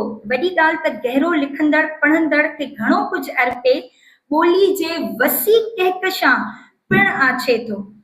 सो गहराई ऐं गुनागनियत जंहिंजी मां ॻाल्हि करे आयमि त हिननि जी हर कहाणी में असांखे डाइवर्सिटी खां वेंदे करे एहसास माज़ी, हाल ऐं मुस्तक़बिल सां गॾु जेका हिकिड़ी चिणग नज़र अचे थी, उन जे लाइ मां तमामु वॾी थोराइती आहियां ऐं ॿियनि सभिनी खे बि गुज़ारिश कंदमि त हिननि ते ज़रूरु पढ़नि ऐं इन तरीक़े सां जेकॾहिं असां लिखूं ऐं पंहिंजे एहसासनि खे पंहिंजे माहौल सां पंहिंजे माण्हुनि सां ॻंढियूं त जेके असांखे इर्द गिर्द जेके मसइला नज़र अचनि था, ख़ासि करे बेगाणप वारा, उन्हनि मां असांजी जान हाजी थी सघंदी। महिरबानी। हाणे आउं दावत ॾींदसि अहमद सोलंकी साहब खे, जेके पाण शाइर आहिनि, त अचनि हिन किताब ते ॻाल्हि ॿोल रखनि। उन जे भेट में सिंधी कहाणी जी उमिरि बिन थोरी आहे, या 1.25 खां 150 साल खनि। सचपच सिंधी कहाणीअ खे को नओं रुख मिली वञे हा, सचपच सिंधी कहाणीअ खे को नओं रुख मिली वञे हा जेकॾहिं कहाणीअ जे खेत्र में 2 ॾहाका अॻु में ज़ुबैदा मैथलो पंहिंजा पेर पुख़्ता करे बीठल हुजे हा। अॼु कहाणीअ में ज़ुबैदा मैथलो पंहिंजूं राहूं पाण ॻोल्हे लथियूं आहिनि, जेके अॻिते हली शाही रस्ते जो ॾेख ॾींदियूं। अहिड़ी उमेद ज़ुबैदा मैथलो असांजे दिलनि में जाॻाई आहे।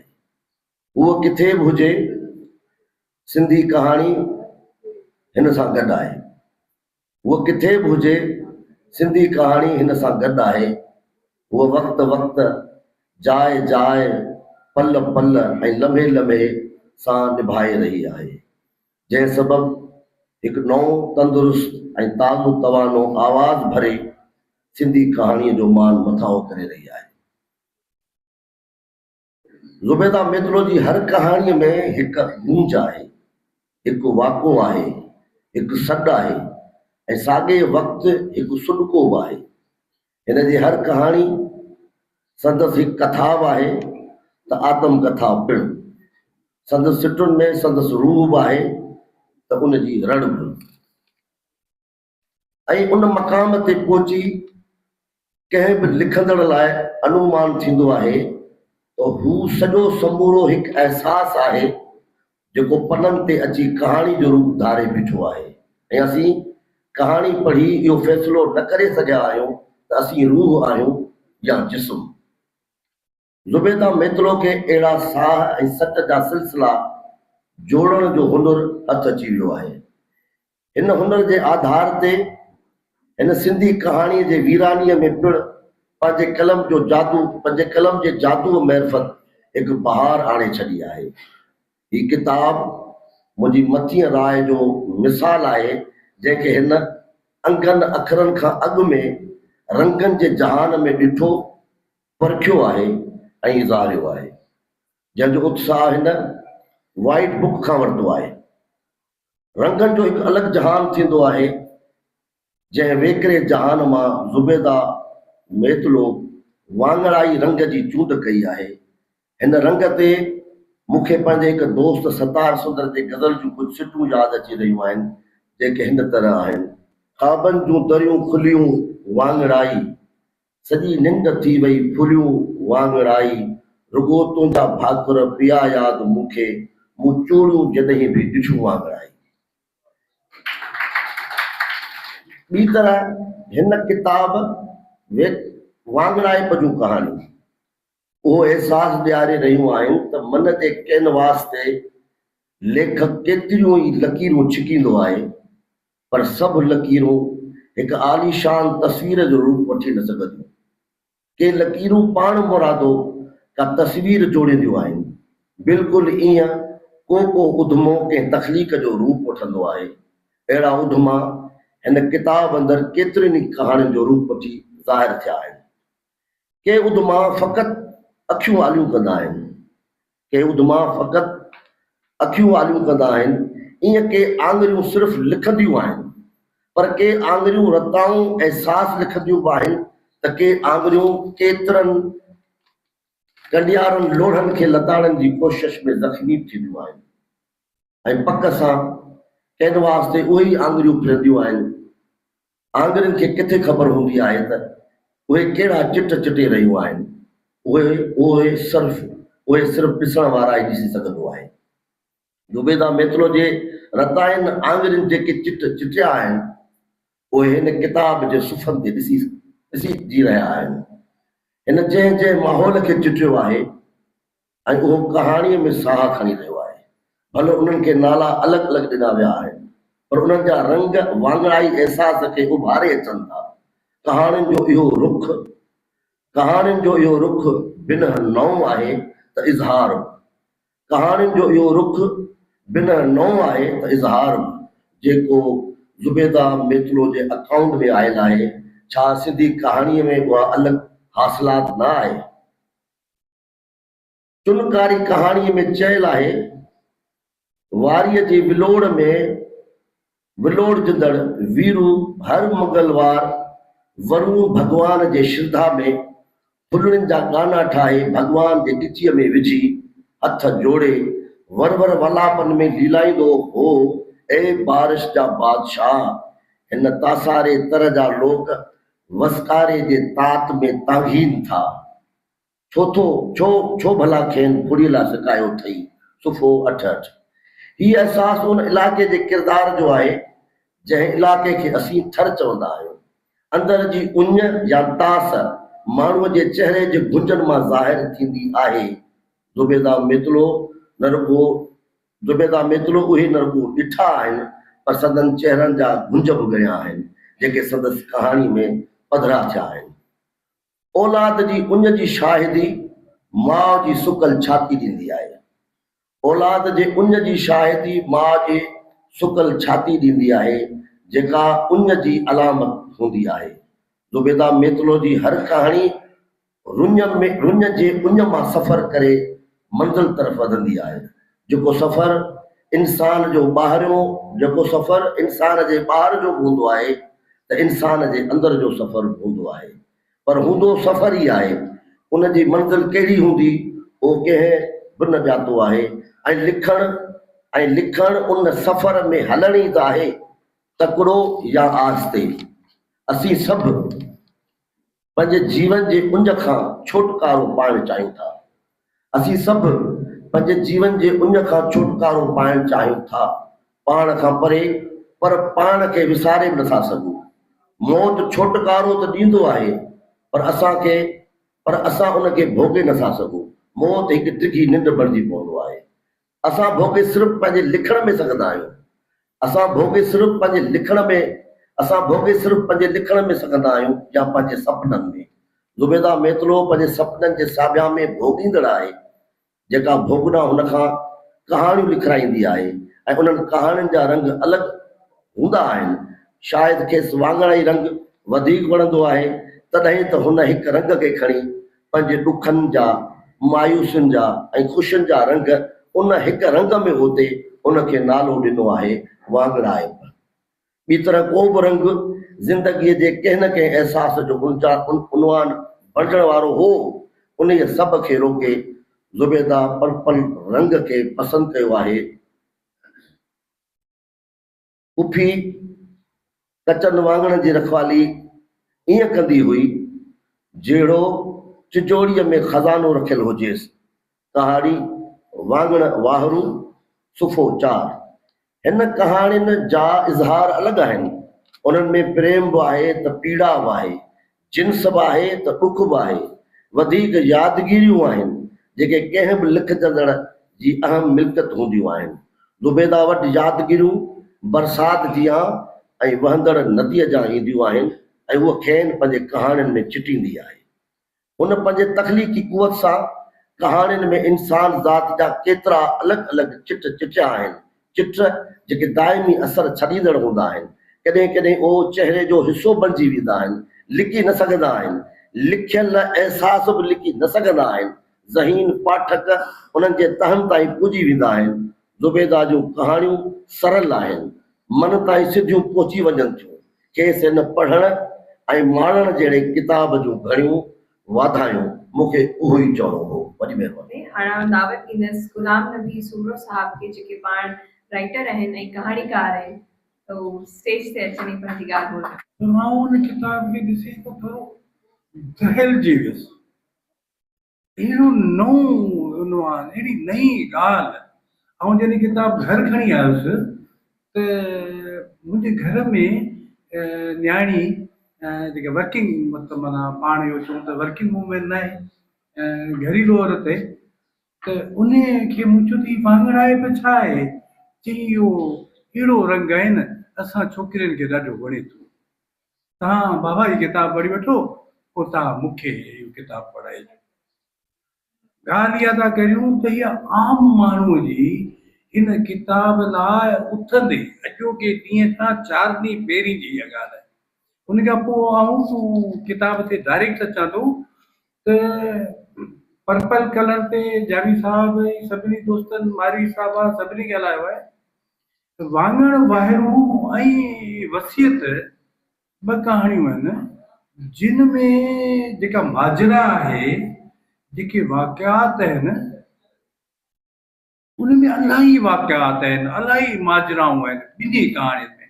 ॿई कहाणियूं हिकिड़े ॿार जे अख सां बयानु कयल आहिनि। इहो पुफीअ जो मुशाहिदो, तोड़े उन नीरोली जो जे दुकान जो मुशाहिदो, जेको जामी साहब छा करे पहिरीं ॻाल्हाए वियो आहे त इलाही शयूं खोले वियो आहे। ऐं चाहियां थो त फिक्शन जे हिसाब सां हुनखे ॻाल्हायां त हू ॿुधाए थी त तलाउ आहे न, उन हिकिड़े पासे जेके आहिनि सरकारी इमारतूं आहिनि, हिकिड़े पासे जेके आहिनि उहे हुनरमंदनि जा दुकान आहिनि न, सोन वारनि जा, लोहर, उन में नीरोली आहिनि। नीरोली जा नीरा हथ हुन बयानु कया आहिनि। असां सभिनी जो जेको बचपन आहे न, तव्हां जेकॾहिं जांचो त तव्हांखे नीरोली जा नीरा हथ नज़र ईंदा। हुन खुंभ खे बयानु कयो आहे हुन कहाणीअ में। हा, उन में फिटकी खे बयानु कयो आहे। फिटकी जेका कपिड़े खे नरम कंदी आहे, साफ़ कंदी आहे। एतिरी जुज़ाइत निगारी ज़ुबैदा मित्तलो साहिबा। तव्हांजी कहाणियुनि जो किताब जीअं शुरू कजे थो तीअं उन जी हर हिकु सिट हैरान थी करे। हिकिड़े ॿार जा इन ॿिन्ही में मुशाहिदा। हाणे अचूं था त वाङण वाहिरू में हिकिड़े माण्हूअ जी हिकिड़ी जेका पुफी आहे, माठीणी नालो आहे उनजो, उहा माठीणी जी जेका ज़िंदगी आहे उहा पूरी ज़िंदगी बयानु थियल आहे। उन वाङण सां उनजी जेका मोहबत आहे उन सां बयानु थियल आहे। हिकिड़ी ॿी कहाणी आहे जीवज जो जनम। उन में हिकिड़ो हाणे ॾिसो फिक्शन जेको आहे न, असांजी लेखिका जेके आहिनि उहा ज़बरदस्त तख़लीक़कार आहे ऐं ज़बरदस्त तख़यल आहे हुनजो। हुन छा कयो आहे जो ओसले जो ओसलो मां किरदारु खणी इस्लामाबाद में वठी आई, उबतो आहे त उहो इस्लामाबाद में अची वियो आहे। इस्लामाबाद में हेठि छोकिरा आहिनि ऐं छोकिरियूं बालकुनियुनि में आहिनि ऐं दरियुनि मां पियूं ॾिसनि। उस्ताद बुखारी जो शहर आहे न, त हिन शहर जे घिटियुनि में तमाशा वॾा ॾिठा। हिन शहर जे दरियुनि में घणी दिलकशी कई, तो उन शहर जे घणनि जी दिलि लॻी अलॻि हुई, दिलकशी बि अलॻि हुई, हेठि तमाशा बि थिया। ऐं इहो जेको मतिलबु माना गैर मुल्की छोकिरो हो, इहो उन्हनि छोकिरनि सां बि इन्वॉल्व हो, सेक्सुअली उन्हनि छोकिरियुनि सां बि इन्वॉल्व हो। आख़िर में जेको जेको माना मुंहिंजी सम्झ त आख़िर में उहो जेको पथर आहे उन वटि जीवद जियो जियो हा जियो, thank you very much for correct. त उनखे टोड़ीनि था, त उन में याकूत आहिनि, अकीक आहिनि, उहे ॿ अदब मुकमल आहिनि। हू था चवनि त हाणे असांजे ज़िंदगीअ जो इहो महवर आहे टिनि माण्हुनि, यानी बाइसेक्सुअल्स जी कहाणी आहे। इहा ज़रूरत हिते कंहिं कई आहे? कहाणी में इहा ज़रूरत असां वटि कई कोन वई आहे। असीं मतिलबु माना अकबर साईं वेठो आहे, आऊं हिकिड़ी ॿी ख़ुदा करण ॻाल्हि थो करियां अकबर साईं जामी साहिबु, इहे त असां वटि कहाणी जो ज़िक्र थींदो निसाब में, हिते हुते 11वीं अथाटी में नसीम ख़ैर, अमर जलील, आगा सलीम, बसि ख़तमु। रज़ाक महर केॾां वियो, केर शौकत केॾां वियो, रोलदा शाह केॾां वई, अकबर सुमरो केॾां वियो, कलीम बूट केॾां वियो, अख्तर हफ़ीज़ केॾां वियो, मुजीब ओठो केॾां वियो, ज़ुबैदा साहबा केॾां वई, हा शबनम साहबा केॾां वई। ॻाल्हि इहा त असांजो माना हू त कांटो उते आहे। उन खां पोइ साईं इहो साईं जमाल अबड़ो साहिबु खां पोइ साईं इहो बसि इहो दौरु हिते ख़तमु थियो। इन ते थीसिस बि लिखिजनि, इन्हनि ते PhD बि ॾिजनि। ॻाल्हि इहा आहे त सभिनी खां अहम अदब पियो लिखिजे। असांजा हमसर पिया लिखनि, तव्हां हिनखे अखियूं पूरे छॾींदा छा? तव्हां हिनखे अमर जलील लाइ लख इज़तूं आहिनि, आगा सलीम लाइ लख इज़तूं, जमाल अबड़े साहिब लाइ लख इज़तूं आहिनि। हिन किताब खे तव्हां जदीद दौर में ऐं जदीद रिसर्च खां पोइ हीअ किताब त ॿियो किताब आहे, हिन किताब जो ज़ाइको ई अलॻि आहे। ही जेका तव्हां ॻाल्हि कई त ही अकेली असांजी ज़ुबैदा महतूब साहिब अकबर साहिबु ॻाल्हि कई आहे। असांजी हिन मंच जी, असांजी हिन कहाणी जी जेका काइनात आहे, उन जी हिन जी अरीना जी अकेली कहाणीकार आहे। तव्हां जहिड़ी कहाणी ज़ुबैदा साहिबा ऐं हिन ख़ल्क़ जे अॻियां थो चवां, हिन सॼे मेड़ जे अॻियां एतिराफ़ थो करियां। जामी साहिबु वेठो आहे, अकबर साहिबु वेठो आहे, सभु दोस्त वेठा आहिनि, नियाज़ पवर साहिबु वेठो, इहे सभु वेठा आहिनि। ॻाल्हि इहा थो करियां त हिन खां वॾो किताब मुंहिंजो सिंधी कहाणी तां एतबार आस्ते आस्ते घटियो पियो। इहे नाला मूं खयां, इन जूं कहाणियूं पढ़ंदो, मूंखे ॾाढा वणनि था, मुंहिंजी भोठो साहिबु ई। पर मूंखे जनरली महसूसु थी रहियो त सिंधी कहाणी जेका आहे न, उहा आलमी ऐं काइनाती जेका माना कहाणी जो जेको चलन आहे उहो घटियो बि आहे, पर उन जे बराबरि कोन्हे। पर हिन किताब खां पोइ मूंखे इहो महसूसु थो थिए त न सिर्फ़ु सब कॉन्टिनेंट में पर दुनिया में इन क़िस्म जी कहाणी अहिड़े पोरे सां, अहिड़ी रिसर्च सां, अहिड़ी तहक़ीक़ सां कोन पई लिखी वई। किताब मूं अर्ज़ु कयो न, हीअ किताब जेको आहे न उहो पढ़ी न, ऐं जीअं मूंखे किताब जामी साहिबु चयो त किताब जो नुआनी पढ़ी जेको आहे न, ऐं ॾाढो हैरान थियुसि। हाणे आउं आख़िरी ॻाल्हि करियां त अंगनि अखर सां ॻाल्हि था करियूं। सिंधीअ जी पहिरीं कहाणी मखीअ जा हुर 1914 में लिखी वई। सिंधी कहाणी जो सफ़र 1914 खां शुरू थियो। ही किताब 2024 में लिखियो हूंदो, पर ही किताब हाणे ॻणिबो 2025, यानी 111 साल, यानी 111 साल, 100 ॾह खां मथे 11 साल में असीं हलूं पिया। आउं इहा दावा थो करियां त मखी जे हर खां वठी सिंधी कहाणी जो जेको सफ़र हो, उन जा संगमील हा लालचंद अमरनीनूमल, जमाल अबरो, पोइ माना नसीम ख़ैर, अमर जलील, इहा टही। उन खां पोइ इहे असीं जेके हमसर आहियूं, अकबर सुमरो साहिबु, इहे जेकी शबनम गुल साहिबु, इहे सभु जेके असीं हमसर आहियूं। वरी शाइरी में बि आउं चवां थो, सही इम्तियाज़ हुसैनी शिकायत ख़तमु, अहमद सोलंकी न, अहमद सोलंकी ओतिरो ई वॾो शाइर आहे, चिराग हाले पुटु ओतिरो ई वॾो शाइर आहे। ऐं साईं हिन खे इन शइ खे असांखे डिस्कस करिणो पवंदो त यानी असां गुज़िरियल सदी में असांजे पंहिंजे अदब खे कुझु ॾेई छॾियो बसि जेको लिखजी वियो त लिखजी वियो असीं जेको पिया लिखूं उहो अजाए बंदि तो किसो कोता त 1914 में जॾहिं असांजी कहाणी लिखी पोइ असांजा इहे संग मेल आया जमाल अबरी साहब त साईं हुनजी ॾाढी हुनते ॾाढो लिखियो पए ॻाल्हायो पए ऐं पिशू पाशा ते इन्हनि ते उन्हनि ते ऐं तनक़ीद बि कई आहे तनक़ीद बि कई आहे तव्हां सही त उन खां पोइ अमर जलील पोइ नसीम ख़ैर पोइ ही पोइ तव्हां असीं आउं इहो ज़रूरु चवंदुसि त 1914 खां पोइ 111 साल पोइ या 111 साल में सिंधी कहाणी जो नओं सग मील आहे महिरबानी साईं डॉक्टर मुबारक लाशारी खे जेके पाण अदीब आहिनि ऐं नक़ाद आहिनि त हिन किताब वांगड़ाइब ते अची पंहिंजो तजियो पेश कनि साजन सूं सुरत विखाई वेझो घणो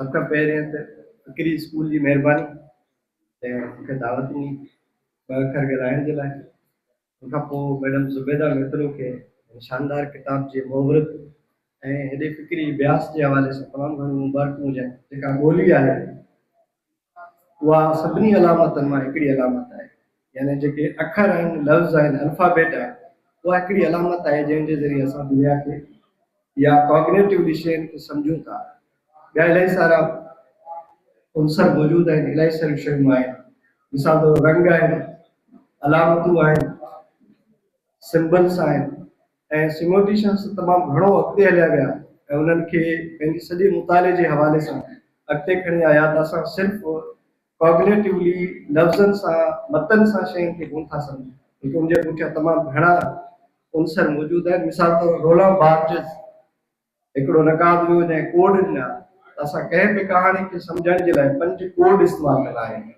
या ॾिसंदा आहियूं उन्हनि कोडनि में ॿोली जी कोड त ॿोली त आहे ई आहे पर ॿोली में ॿियूं कहिड़ियूं शयूं आहिनि मिसाल तौर हुन में सकाफ़ती कोड आहे कल्चरल कोड कल्चरल कोड में असां ॾिसंदा आहियूं त मिसाल तौर असां कहाणी में जेकॾहिं लिखंदासीं हू अजरक पाए झूमी रहियो हुयो सकाफ़ती तौर ते असांखे अहसासु थिए थो न सिर्फ़ु असां उहा कहाणी पढ़ी आहे पर असां उन सकाफ़त जो तजुर्बो एक्सपीरियंस कयूं था पिया उन कहाणी या लफ़्ज़नि जे ज़रिए साॻे नमूने सां मिसाल तौर असां वटि जेके ॿिया कोड आहिनि सिम्बलिज़म आहे अलामतूं आहिनि मिसाल तौर ख़ैरनिसा जाफ़री जी हिकिड़ी कहाणी आहे उन कहाणी में जेके कुती हूंदी आहे हिकिड़ी उनजा बच्चा जुमे जे ॾींहं ते मरी वेंदा आहिनि उनखे अफ़सोस थींदो आहे माण्हू नमाज़ पढ़णु वेंदा पिया हूंदा आहिनि माउ जेका आहे उहा बच्चनि ते रोए थी पई सकाफ़ती तौर ते असांखे कनेक्ट करे थो पियो त जुमो भलारो ॾींहुं आहे जुमे जो ॾींहुं आहे इबादत जो ॾींहुं आहे उन ॾींहं ते असां हिकिड़ी माउ आहे जेका मातम कंदी वेठी आहे ऐं उहो सॼो जेको मैसेज असां वटि अचे थो पियो उहो सिर्फ़ु लफ़्ज़ कोन्हनि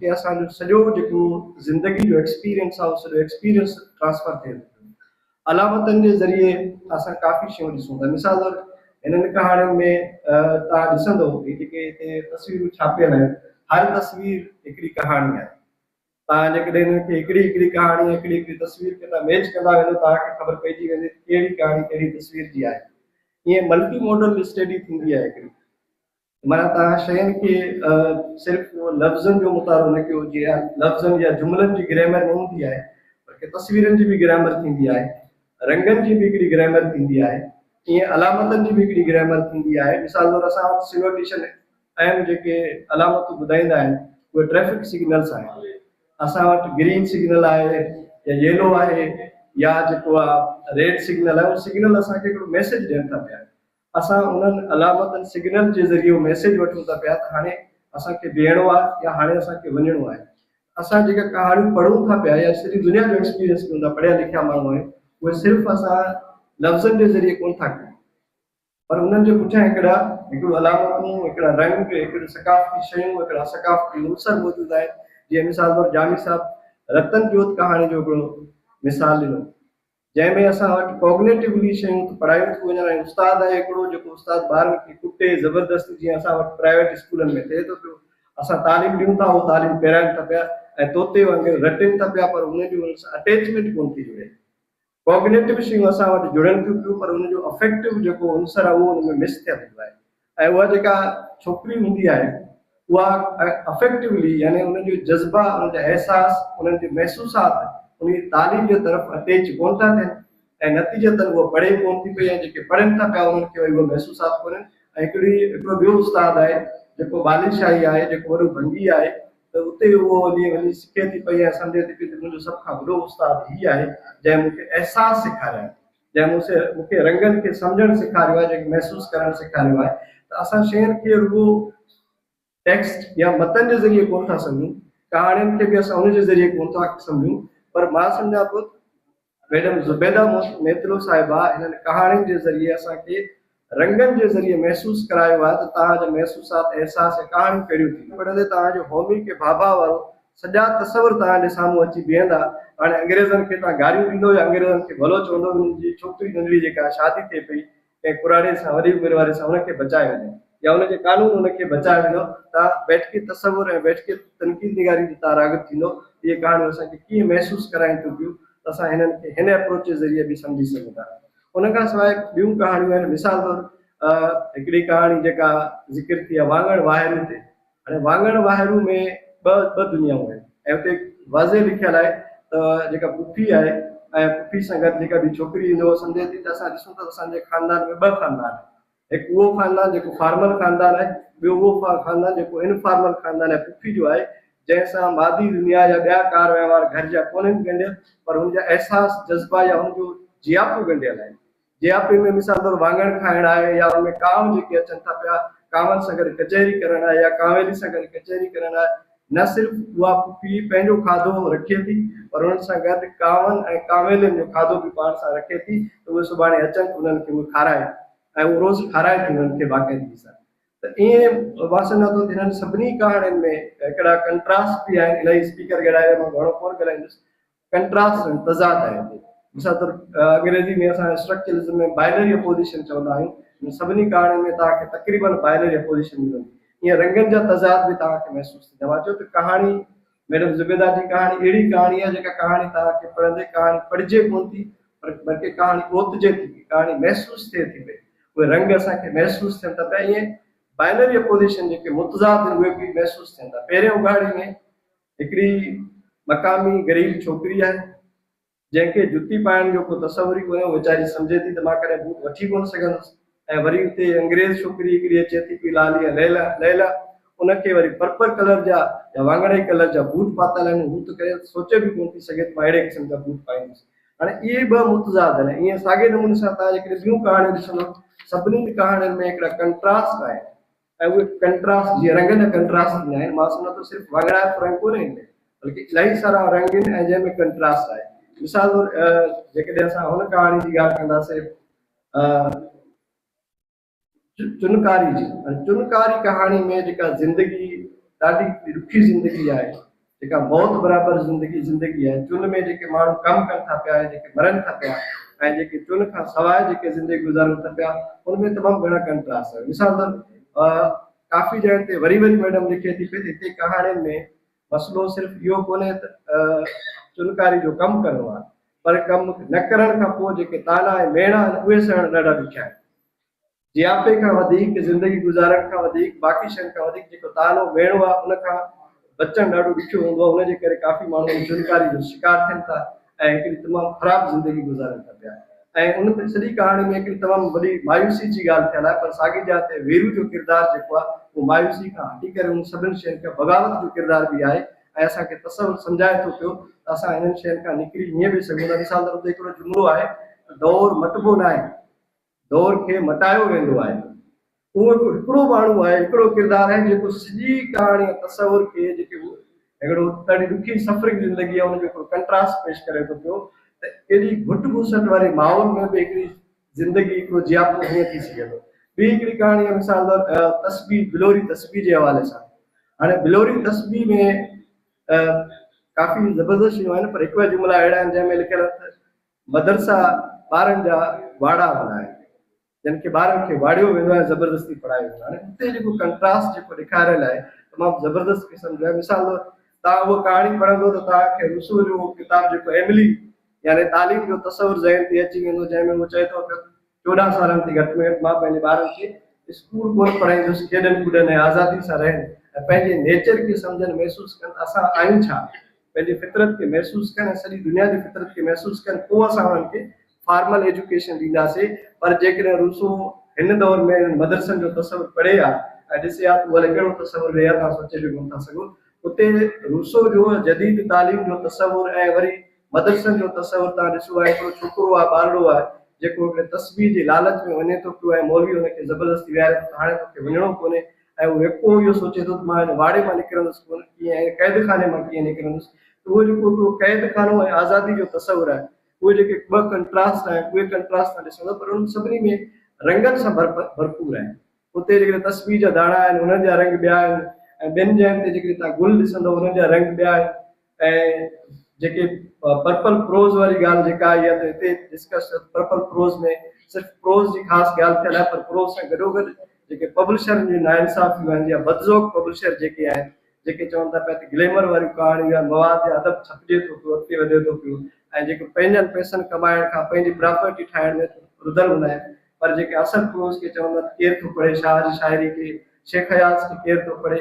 ऐं हीउ जेको कंट्रास्ट हिकिड़ो तज़ाद ॾेखारियल आहे, उहो तज़ाद बि ॾाढो गौर तलब आहे, असांखे ॾिसणु खपे त कहाणियूं असांखे छा थियूं महसूसु कराइनि, ही कहाणियूं असांखे छा थियूं ॿुधाइनि, असांखे ही कहाणियूं असांखे कीअं थियूं सम्झाइनि त समाज खे या कहाणियुनि खे या तसवुरनि खे या किरदारनि खे असां महसूसु कीअं करे सघूं था। मां सम्झां थो त तमामु घणियूं ॻाल्हियूं थियूं आहिनि, हर कहाणी ते ईअं ॻाल्हाए सघे त उन तसवुरनि सां, पर मां वधीक टाइम कोन वठंदुसि तव्हांजो, छो जो बाक़ी स्पीकर्स बि कुझु वेठा आहिनि। तव्हां सभिनी जी वॾी महिरबानी। ऐं हाणे दावत ॾींदसि शबनम गुल साहिबा खे, जेके पाण शाइरा आहिनि ऐं लेखक आहिनि, त हू अचनि ऐं पंहिंजी ॻाल्हि ॿुधनि।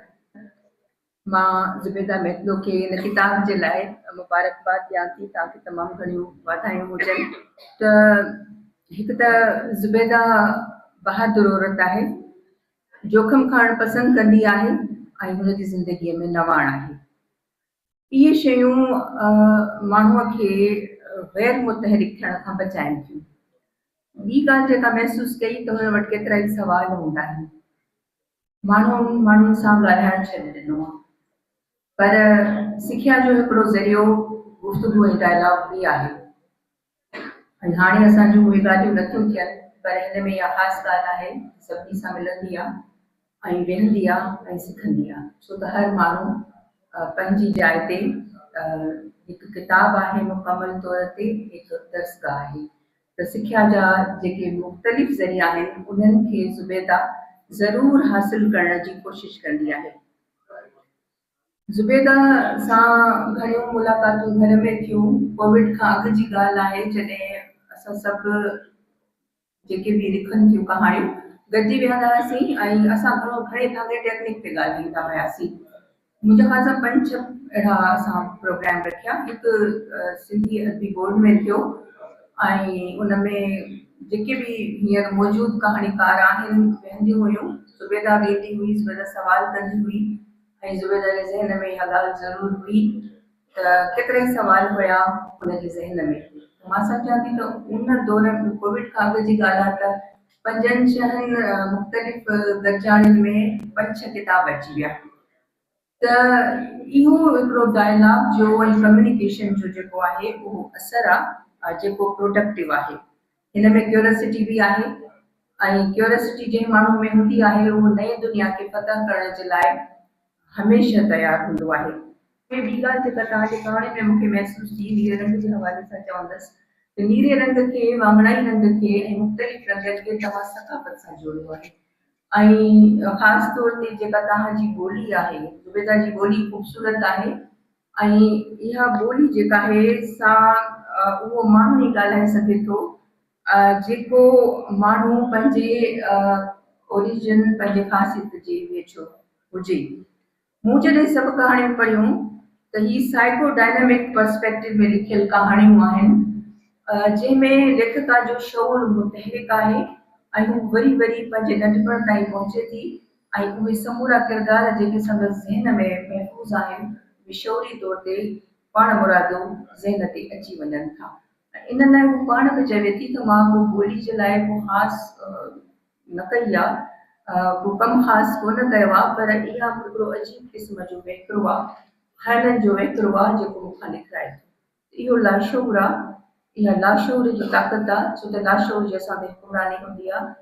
ऐं जॾहिं असां शांति में ख़ामोश दुनियादारी ऐं सभिनी ॻाल्हियुनि खां परे थी वेंदा आहियूं त पोइ उहो जेको तख़युल आहे उहो तख़युल तख़लीअ जी जो हिकिड़ो रेगुलेशन चऊं, इल्हाम चऊं, विजदान आहे। जॾहिं असां अकेला हूंदा आहियूं त असां इहा ॻाल्हि सम्झी सघंदा आहियूं।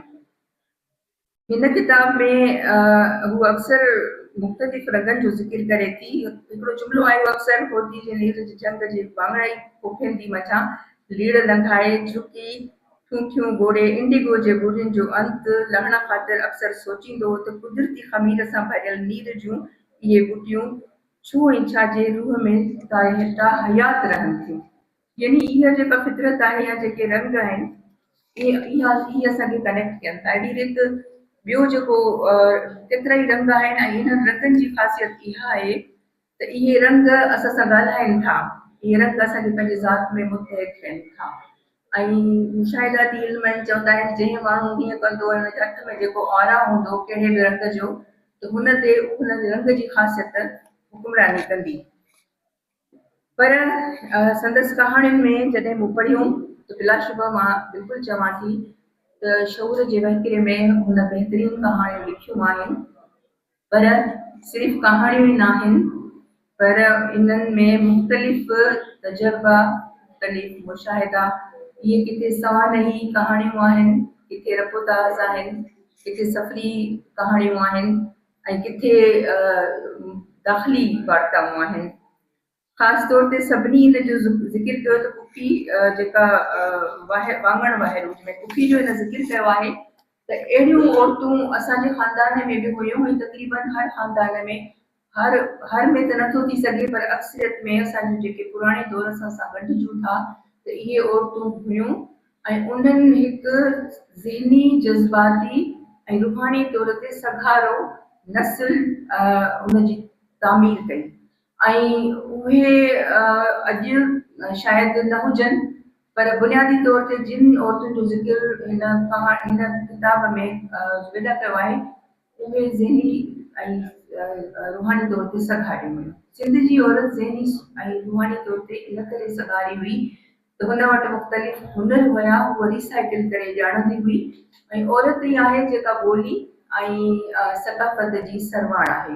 त ही जॾहिं मूं पढ़ियो पए सवानही कहाणी त मूंखे मुंहिंजो किथारसिस पे थियो ऐं मां कनेक्ट थियसि पे पंहिंजे पास्ट सां।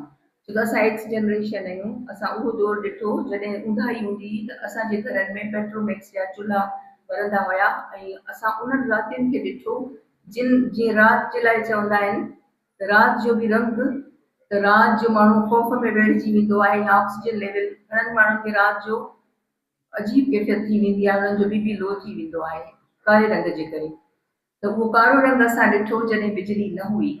त असां उहा जनरेशन आहियूं जंहिं आहिस्ता आहिस्ता ज़िंदगीअ खे इवॉल्व थींदे ॾिठो, इन्वेंशन्स खे मुतारिफ़ थींदे ॾिठो ऐं असां उन वक़्तु बि ख़ुशि हुयासीं जॾहिं इहे शयूं न हुयूं। त इहा जेका डाहप आहे, सोच जी जेका उॾाम आहे, उहा कनेक्टिविटी आहे, उहो राब्तो आहे माज़ी सां।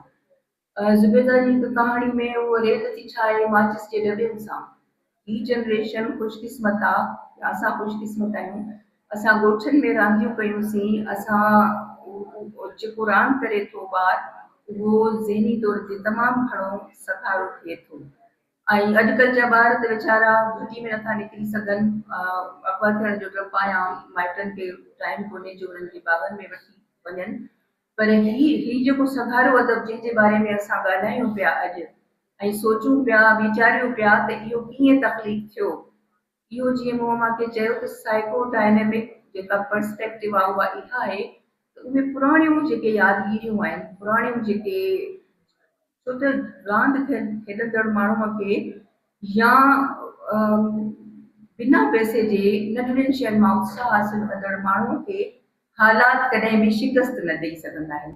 ऐं किरदारु तव्हांजे साम्हूं आहे, ज़ाहिर आहे हिन ज़िंदगीअ में भोॻियो हूंदो, तकलीफ़ूं कयूं हूंदियूं, नाकामियूं बि आयूं हूंदियूं, पर हिन वटि जेका सघ आहे उहा सघ उन्हनि ॾींहंनि जी आहे ॿी ॻाल्हि जेका ॿोली जी ॻाल्हि था कयूं त पुफी खां ॿोली आई, वॾड़नि खां ॿोली आई, हाणे उहे माण्हू असांजा जेके हाणे हिन दौर जा जेके ग्रैंड पेरेंट्स आहिनि ऐं नाना ॾाॾा आहिनि उहे इहा ॿोली नथा ॻाल्हाइनि, पर उन दौर जा ॻाल्हाईंदा आहिनि। त इहा ॿोली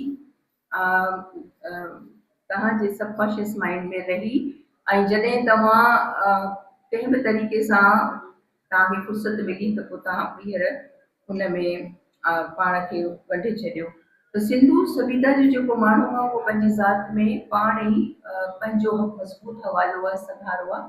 हुनखे ॿाहिरिनि किन बि हवालनि जी का बि ज़रूरत न आहे, न रेफरेंसिस जी ज़रूरत आहे। ऐं इहा ॿोली जेका आहे शानदार माज़ीअ खे ज़ाहिर करे थी। हुन में नवां लफ़्ज़ आहिनि कि नवां लफ़्ज़ जे सफ़राट मूं पढ़ियो त सफ़र ऐं राड़ ॿिन्ही जो अलॻि अलॻि माना मूं ॾिठी त उत्साह आहे त नवां लफ़्ज़ ऐं उन्हनि नवनि लफ़्ज़नि खे असां ॻोल्हींदासीं, उहे जेके तव्हां पॉइंट कया आहिनि।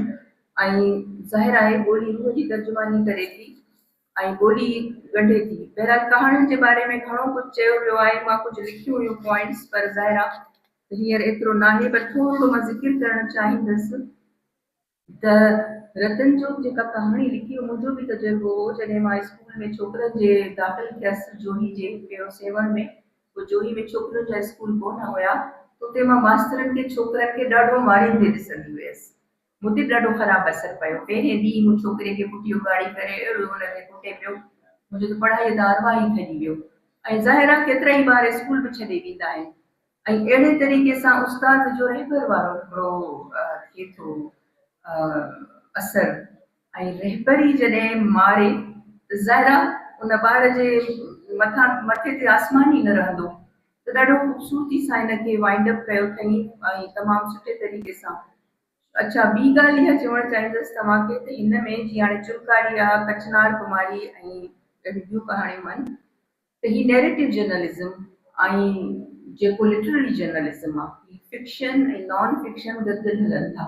छो त जिथे असां फैक्ट्स फिगर्स ॾींदासीं ऐं जिथे हक़ीक़तूं खणी ईंदासीं त उहो नैरेटिव जर्नलिज़म हो 1970 ऐं 1980 में। ऐं हिनखे मुतारिफ़ कराइण जो मुंहिंजी पंहिंजी ख़ूबसूरती आहे। ऐं हिन में मुशाहिदाती अंसर घणो आहे। हिन में बसि छो त असां किथे न किथे बाउंड थी था वञूं कि जेके नसर जूं फॉर्म्स आहिनि प्रोज़ जूं, पर हिन में ॾाढी वॾी वुसअत आहे। त इहे जेके ख़ूबसूरतियूं मूं ॾिठियूं त उन में सवान ई मज़मून, सवान ई मतिलबु हिकिड़ी लंदन जी कॉकटेल आहे, उहा त पंहिंजी जाइ ते महसूसु थिए थी, पर इन सां गॾोगॾु नसरी तौर ते ॾाढी नवाण महसूसु थिए थी। ऐं उहा ई शायदि नवाण आहे जेका पढ़ंदड़ खे किताब में ॻंढे रखे थी ऐं जेसिताईं उहो किताबु पूरो नथो करे तेसिताईं उहो किताब खे नथो छॾे। ॿी ॻाल्हि इहा त तव्हां हिकु नई रिवायत क़ाइमु कई आहे, महिनत कई आहे। ऐं जहिड़े तरीक़े सां असां हमेशह ॻाल्हि कंदा आहियूं त हर माण्हू जेको किताबु आणे थो उहो महिनत करे। शायदि तव्हां राइटर कॾहिं बि नकात लाइ किताब न लिखंदो आहे, न हू कॾहिं मुहक़क़िक़नि लाइ लिखंदो आहे, उहो लिखंदो आहे पंहिंजे पढ़ंदड़नि जे लाइ। त हुनजो हिकिड़ो कांटा पवंदो आहे पढ़ंदड़नि सां, छो त लेखक जो या तनक़ीदनिगार जो हिकिड़ो पंहिंजो पर्सपेक्टिव थो थिए। ज़रूरी न आहे त हुनजो पर्सपेक्टिव या हुनजो जेको तनक़ीद जो अंदाज़ आहे उनखे पढ़ंदड़ बि क़बूल करे।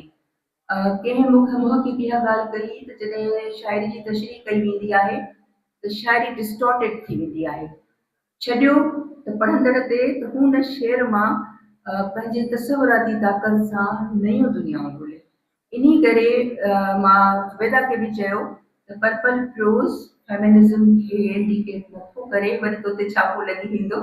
ही फेमिनिज़म न आहे। फेमिनिज़म जा कुझु अहिड़ा औरत ज़ाहिर आहे औरत जो ई डुख सम्झी सघे थी, मर्द नथो सम्झी सघे। औरत ऐं मर्द जे विच में जेको टकराव आहे उहो हसासियत ऐं हाक़ियत जो टकराव आहे, जेको अज़ल खां अबद ताईं हलंदो रहंदो।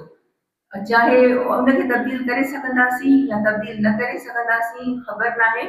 हिकु सुठे में सुठो मर्द बि पंहिंजे घर में वॾो हाकिम आहे। ऐं तव्हां ज़ालुनि खां पुछो मां जेको चवां थी त हक़ीक़त आहे त उहा हसासियत ऐं हाकिमियत जो हिकिड़ो टकराव थिए थो। उहे कहाणियूं मूंखे महसूसु थियूं। चक कहाणी जेका तव्हां लिखी आहे त उहा चवंदा आहिनि त कंहिं मौक़े ते चयो त मूंखे ॾाढी ॻाल्हि वणी त मर्द कंज़्यूमर आहे, इहा ॻाल्हि मूंखे ॾाढी वणी। चङियूं उड़ंदो, फतह कंदो, हर शइ खे खाईंदो, उन खे हर शइ कंज़्यूम कंदो, कंज़्यूमर आहे। पर औरत जेका आहे सा मोहबत वंडे थी, एहसास वंडे थी, छांवरो बणिजे थी। त उहा जेका ख़ूबसूरती आहे ॿिन्ही इंतिहायुनि जी इन किताब में मूंखे महसूस थी। चक वारी कहाणी जो हिकु हवालो मूं वटि बि आहे, पर मां हिते कोन ॿुधाईंदसि छो त घणो कुझु ॻाल्हायो वियो आहे। पर मां तव्हांखे मूंखे ॾाढी ख़ुशी थी, दिली ख़ुशी थी त जेतिरी महिनत ज़ुबैदा कई, निंडूं फिटायूं ऐं एतिरो ॻाल्हायईं, नंढी नंढी वॾी वॾी ॻाल्हि जेका डिस्कस कंदी रही, इहो थियण बि घुरिजे। माण्हुनि खे इहे शयूं नथियूं वणनि, पर ॿाहिरि तव्हां ॾिसंदा त बाक़ाइदा एडिटर्स हूंदा आहिनि, बाक़ाइदा तब्दीलियूं थींदियूं आहिनि ऐं हू तमामु हिकु सुठी शइ साम्हूं आहे। इहा ख़राबु ॻाल्हि न आहे। त बहरहाल किताब जॾहिं कॾहिं कॾहिं ईअं बि थींदो आहे त पढ़ंदड़ जॾहिं किताब ख़रीद कंदा आहिनि त वरी राइटर खे घटि वधि बि ॻाल्हाईंदा आहिनि, चवंदा आहिनि एॾो महांगो किताब ख़रीद कयोसीं, अलाए छा लिखियो अथई। हक़ीक़त आहे त बहरहाल ही हिकु नई रिवायत आहे, हिन में घणा ई हवाला आहिनि, घणा ई रंग आहिनि। अंदर जी ख़ूबसूरती आहे, ज़ुबैदा जे अंदर जी दुनिया जा रंग जेके असां ॾिठासीं, इहे हिन जे शख़्सियत जा लिकल रंग आहिनि जेके मां सालनि खां ॾिसंदी पई अचां।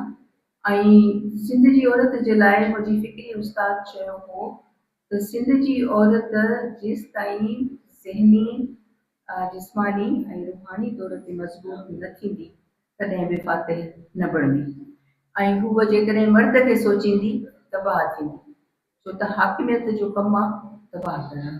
ऐं उहो स्पेर जॾहिं टुटे थो त उन मां हिकु उहा औरत निकिरे थी जेका पंहिंजी ज़िंदगी गुज़ारणु ॼाणे थी, पंहिंजा रस्ता कढणु ॼाणे थी ऐं पंहिंजी ज़िंदगी जिए थी।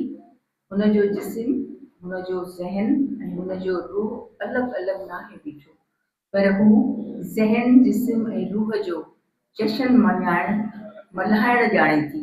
तमामु घणी महिरबानी। असां हाणे पंहिंजे प्रोग्राम जे आख़िरी मुक़रर किताब वांगड़ाइब जे राइटर लेखिका डॉक्टर ज़ुबैदा मित्तलो खे आउं दावत ॾींदसि त हू अचनि ऐं पंहिंजी ॻाल्हि ॿोलनि। यकीनन इहो ॿुधणु पसंदि कंदा त हीउ मुंहिंजो सॼो सफ़र लिखण जो कीअं गुज़रियो। पहिरियों सभ खां अॻु में मां थोराईंदी आहियां तव्हां सभिनी जी, मां रियली थोराईंदी आहियां त तव्हां न सिर्फ़ु हेॾा एफर्ट्स वठी हिते आया, बल्कि हेॾी देरि खां त सब्र सां, हेॾी तहमुल सां, हेॾे प्यार सां सभिनी खे ॿुधो। हालांकि मूंखे इहो अहसासु आहे त हैदराबाद हुजे, कराची हुजे, हर रोज़ कुझु न कुझु तमाशो आहे। हर रोज़ उन सॼे तमाशे खे छॾे करे तव्हां अहिड़ी सीरियस टॉक में आया आहियो ऐं मां रियली टुली इहा हिकु यादि सम्झी पाण सां हमेशह रखंदसि।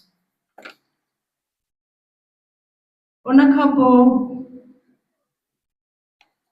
तव्हां महिरबानी करे, मां जेको बि थोरो घणो ॻाल्हायां कोशिशि कंदसि थोरो ई ॻाल्हायां, तव्हां महिरबानी करे इहा तवक़ा न रखिजो त को मां का सुठी ॻाल्हाईंदड़ बि आहियां।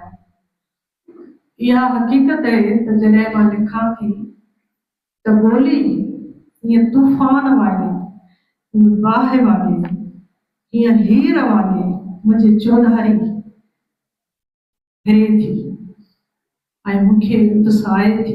जेके कुझु माण्हू चवंदा आहिनि ॿोली कंहिंजी गोली आहे, वाकई ॿोली मुंहिंजी गोली आहे जेका मूंखे लिखण ते नंढो उत्साहे थी, रिझाए थी ऐं लिखण ते मूंखे मजबूर करे थी। पर जॾहिं मां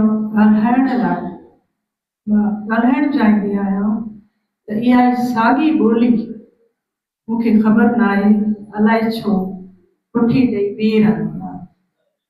इहा अजीब ॻाल्हि आहे। सो मां थोराइती फिक्री स्कूल जी बि आहियां ऐं सिंधी लैंग्वेज अथॉरिटी वारनि जी बि, जिन ॿिन्हिनि मिली करे हेॾो सुठो प्रोग्राम, शानदार प्रोग्राम मुंहिंजी किताब ते तश्कील ॾिनो आहे। मां रियली हुनजी तमामु थोराइती आहियां। उन खां पोइ मां थोराइती आहियां पंहिंजे प्यारे आर्टिस्ट AR आज़ाद जी, जंहिं मूंखे उन वक़्तु संभालियो जहिड़े वक़्तु तक़रीबन 8 डज़न आर्टिस्टनि मूंखे मायूस कयो। छो त जहिड़े वक़्तु पर्पल कलर जो एहसास हर कहाणी, हर लिखत में अचे पियो, त मूं इहो फ़ैसिलो कयो त को अहिड़ो आर्टिस्ट हुजे जेको उनखे अञा बि सुहिणो बणाए सघे। टच ॾिनी अथई वाङणाई रंग जी, किथे गहरी टच ॾिनी अथई। इहो लाजवाब आहे। मूंखे बिल्कुलु हिनजी आर्ट जी मां मदाह थी वई आहियां। उन खां पोइ किताब जे टाइटल लाइ बि मां ॾाढी परेशान हुअसि, छो त मां हिते रहां नथी ऐं मूंखे घणी ख़बर न आहे त केरु किथे आहे ऐं केरु कहिड़े मिज़ाज जो आहे, केरु कीअं मिलंदो। मां रियली कुझु घणनि ॻाल्हियुनि में बेवस आहियां। मूंखे तव्हांजी मोहबत जो सभु कुझु कराए थी। त मूंखे आसमा कुरैशी सां रोमांसा मिलायो ऐं रोमांसा खे एॾो इंगेज कयो जो ही नौजवान छोकिरी आर्टिस्ट, मां हैरान आहे त एॾी बुर्दबार, एॾी तहमुल ऐं सब्र वारी, एॾी मेहनती, एॾी सुठी भली छोकिरी छा आर्टिस्ट मूंखे मिली। ऐं मां तव्हांखे इहो ॿुधायां, मां हिन आर्टिस्ट सां जेका जुट कई आहे, मां 100 दफ़ा हिनखे चेंज कराईंदी, हीअं बि न ठाहे, हीअं बि न ठाहे। असां हिक ॿिए सां मिलिया कोन हुआसीं, असां पहिरियों दफ़ो मिलिया आहियूं। ऐं मां हुनखे फ़ोन ते बार बार एवरी डे हिते ही टुको छो आहे, हिते ही रंग छो आहे। ऐं शाबस हिन छोकिरीअ खे आहे जंहिं केॾे पंहिंजे हिन जो पंहिंजे कम सां लगाव आहे। हीअ छा ॼाणे त ज़ुबैदा केरु आहे, छा थी लिखे। ही मां बिल्कुलु फ़ख्र सां थी चवां त हिननि खे पंहिंजे कम सां लगाव आहे। सिंध खे यकीनन अहिड़ा माण्हू जी सख़्त ज़रूरत आहे। अच्छा, हाणे टियों कमु जेको हिन किताब खे तश्कील ॾियण लाइ ॾाढो अहम हो, किताब ते नालो छा रखिजे। मूं वटि 2-3 नाला हुआ, पर छो त जामी जूं कहाणी पढ़ियल हुई ऐं जामीअ जो हिन किताब खे तवजो हुयो, दिलचस्पी हुई, त ऑल ऑफ सडन चयो त हिन जो वाङणाइप नालो रख। मूं चयो त माण्हू चवंदा त हीअ त वाइड़ा ई पई, हीअ त वाङणाइप न आहे, हीअ त न, हुन ॻाल्हि खे तूं छॾ। मां यकीनन जामी जी बि तमामु शुक्रगुज़ार आहियां। ऐं उन खां पोइ मां पूरे वहसास सां तव्हांखे ॿुधायां थी, तव्हां मूं ते यकीन कयो या न कयो, सिंध जे पब्लिशर्स जो नालो सुठो नथो ॿुधो वञे, पर जॾहिं मुंहिंजी सिलेक्ट थी अदा नूर अहमद सां, मां हैरान थी वियसि त केतिरा डेडिकेशन आहे हुन में, केतिरा प्रोफेशनल आहिनि, केतिरा बर्जुस्ता आहिनि, केतिरा लाइक़ माण्हू आहिनि जिन हिन किताब खे जीअं चयो, जेको मां चवंदी हुयसि उहो थी वियो। इहो ख़ुदि हैरान हिकिड़ो मिरेकल आहे।